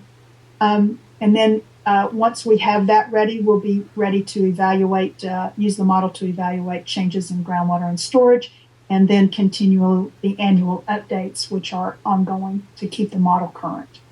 Our steps to address the key physical deficiencies that we've identified in the model, I have them listed here. The very first one I think is obvious, and we've talked about this before. We need to extend the model boundaries such that they align with the adjudicated area. In the beginning, we thought we might be able to sort of go forward with the current model domain, but there are important areas of pumping, adjudication pumping, that are outside of the model domain or either on the boundary causing problems. So we really need to extend the model domain and aquifer parameters to cover the adjudicated area. We want to improve representation of the fault-bounded areas along the southern margin. I think you saw today the geological complexities associated with the southern margin, and we see that the model doesn't do a good representation of this area, and we think we can improve that. We want to revise the module that simulates return flows. Right now, this is giving us a little bit of fits. The location, volumes, and the timing and the lag are not working appropriately. And so we've been working to better simulate those return flows in that module. We did do some improvement of simulation of natural recharge from stream flow runoff and subsurface flow. I'm going to talk about that in just a couple of minutes. We need to evaluate the performance for simulating changes in historical groundwater levels after these physical changes are made to the model. So this is just a step to make sure that the modifications that we've made to the tool still allow us to simulate changes in groundwater levels. And then update the historical model for the future case scenario. And then after all of these physical issues are addressed, which we anticipate probably in the first half of 2023, we'll be able to modify the model time stack from annual to monthly, and at that, and even perhaps reduce the grid size to better simulate both seasonal and conditions in local areas. And at that place, I think we will be my hope is we'll have a very functioning management tool to move forward in the basin. All of these steps fall within our budget for 2023. I wanted to just take a few minutes to talk about the analysis that we've just completed. We developed a methodology to improve estimates for natural basin recharge coming into the basin. We built on the information from the Phase 3 expert reports, and we recognized right away that we needed to get monthly spatial and temporal variability of that recharge in the model. The 2013 USGS model simply was using an annualized average, and that really wasn't getting us anywhere with respect to seeing water level changes throughout the subbasin with respect to drought conditions and wet conditions. We are basing this on the foundational watershed modeling work that Tim Durbin did in 2010 as part of the adjudication expert reports. He did watershed modeling for both stream flow and runoff and recharge in the basin. We obviously have noted that there's a large spatial variability in these flows, yet there's very limited gauge data. So we needed to get a methodology together to be able to better understand this spatial variability without that information. So this is just a cutout from the watershed model. It shows in yellow the areas that have been specifically modeled, including Big Rock Creek and Little Rock Creek, which have more of the information on them, and then the remaining areas in purple. And so we analyzed and updated daily flows from water year 1985 to 2022 for all 25 watersheds modeled by Durbin, and then correlated those flows in the remaining areas based on same day exceedances. I was going to go into this a little bit, but in the interest of time, I'm just going to skip on down. After that, we downloaded and used a PRISM rainfall data. These are monthly data available from Oregon State. They're widely used. DWR uses them in their climate change analyses, and we are using them to give us a better understanding of monthly rainfall in the watershed areas of the basin. And then we adjusted our initial estimates of the daily runoff for these purple areas using ratios of current month PRISM precipitation back to average precipitation. In other words, the percent dry, percent wet, and then using just initial estimates of those percentages back to the daily runoff calculations that we had made, and then converted, of course, daily to monthly values. So what this work does is give us an opportunity to better understand recharge on both a temporal variability time frame and a spatial area. These are just the nodes from the model where we now have the ability to improve recharge in the model. And obviously, we are incorporating this into the model and then conducting testing. We are pleased to report that our independent analysis came up with very similar recharge values, both the average annual recharge value that the USGS ModFlow model was using of 60,000 acre feet, as well as the calculations of natural recharge that were made in this subbasin as well by the expert panel in 2010. We want to address these other physical deficiencies that I talked about, moving the domain and improving the margin areas. We're in the process of doing that now. And then, of course, we'll evaluate that revised model and the performance of it with respect to water levels in the basin. We'll continue to update the historical model, set up a future condition model, and that's really, that's where we are right now, really working on these physical deficiencies, including the model domain. So I'm happy to answer any questions on the model if anyone has them. Sorry I went through that a little fast today, but we were running a little behind, and I thought you'd prefer to.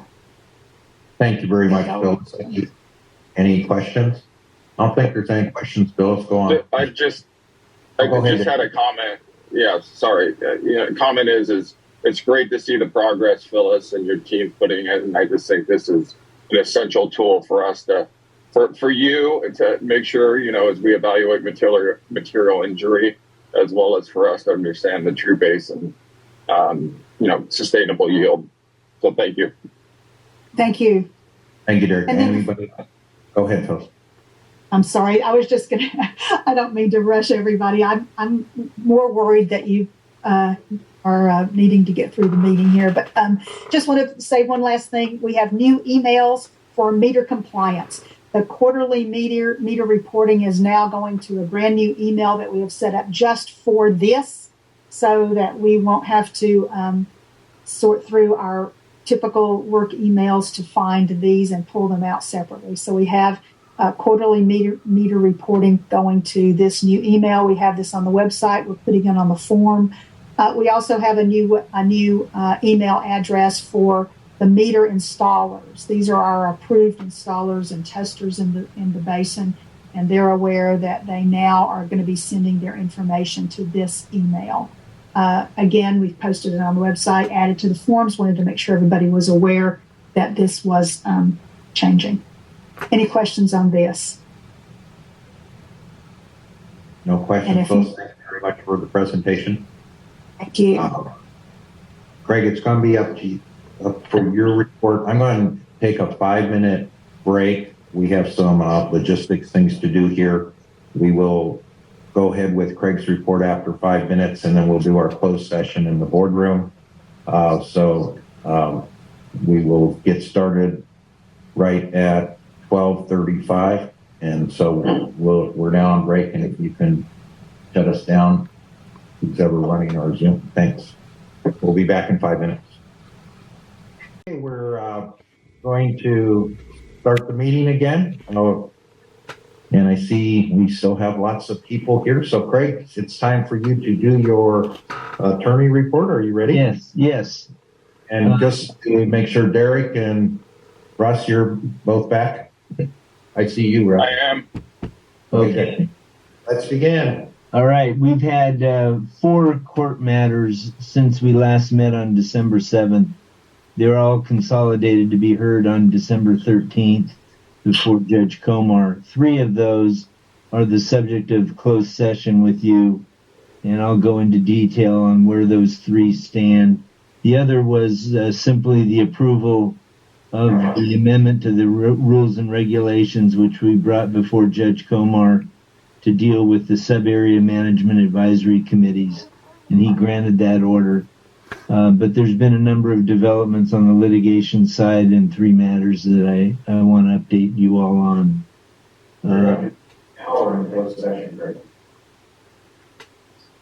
Sorry, was there somebody asking something? Oh, I'm sorry, Craig. This is Rob. Oh, okay. So we're going to go through your general counsel's report first, and then we'll go into closed session after that. So we still have everybody here. Right. Exactly. Got it. Go ahead. Anyway, that's the litigation report. The rest will be in closed session. The second item that I wanted to bring for some discussion was consideration of a policy or amendment of the R&Rs to deal with delinquent replacement water assessments. This has been a regular concern that the board has talked about, the situation where a party becomes delinquent in paying their RWAs in year, let's say, 2016. And yet when the time comes to go purchase the water to replace that delinquent amount, it's a year later, or 2 or 3 or 4 or 5 years later, and the amount is greatly in excess of what the amount was when the assessment was originally imposed on the party.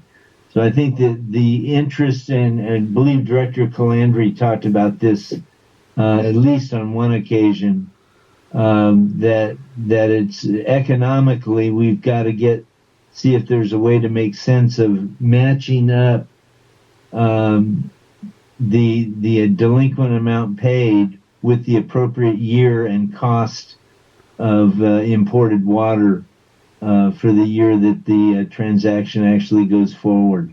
So there's some matching that needs to be done. And our recommendation is that we get a memo to the advisory committee this next month to get the discussion going with the recommendation, whether it's to revise the rules and regulations or other solutions to begin to address this, because we have an imbalance going on where people are paying delinquent 2016 RWAs at the RWA price of 2016 when the actual replacement water cost is much higher when the transaction gets done. So that's my report for now, Craig. Chair. Yeah. Craig, this is Jim. I just had the thing. Oh, I'm sorry. You were gonna. Yes. I'm tagging on to yes. Craig. So a related item is typically in January you set the replacement water assessment fees, but AVEC doesn't change their rates till July. So we were out of sync with AVEC's replacement water. So the short thing is I'd suggest that we also add to Craig's memo a way to sync that up so that we're not having to, be potentially 6 months out of sync with AVEC and the rates. So that would be something I'd recommend we include in Craig's review of this. And that's the report for now, Mr. Chair. Okay, thank you very much. Now we need to have a motion to go into closed session. Here we go. Members request for future items. Oh, thank you, Brandon. Board members request for future agenda items. We've got a couple. Okay, go ahead. Joshua, get your pen sharp or your fingers ready on the keyboard. I would like an update on any delinquent reporting that's occurred on the annual reporting. I want to make sure everybody's up to speed. I haven't seen an update on that in a long time, and I want to make sure we have everybody playing by the rules, and if not, we need to address that. I'd also like a possible action item, if appropriate, on adjustment to the RWAs at the next board meeting, especially since we're going to have a memo in front of the advisory committee on that, because it just seems pretty obvious that we do need to sync up with AVAC, and we do need to revisit and listen to the advisory committee's recommendations on how to properly assess those fees. And that's all I have, Mr. Chair. Thank you. And Joshua, you get those? Great. We'll put those on the agenda for next time. Any other? Derek, Russ, any agenda items? Kathy? And then Joshua, you caught the ones we tabled for the next meeting to on the regular agenda, right? Yes, I did, Chair. Great. Thank you very much. Okay, now bye, Galen. Good to see you. Now we're going to get into closed session. Is there a motion to go into closed session? So moved. Moved by Brandon, second by Kathy. Is there any discussion? Hearing no discussion, all in favor of the motion by roll call vote. Director Urosic? Yes. Director Calandri? Yes. Director Bryden? Yes. Vice Chair McLaren? Yes. And Chair Paris? Yes, motion's carried unanimously. We're going to go into closed session right now. Recording stopped. And how do you do that? All of this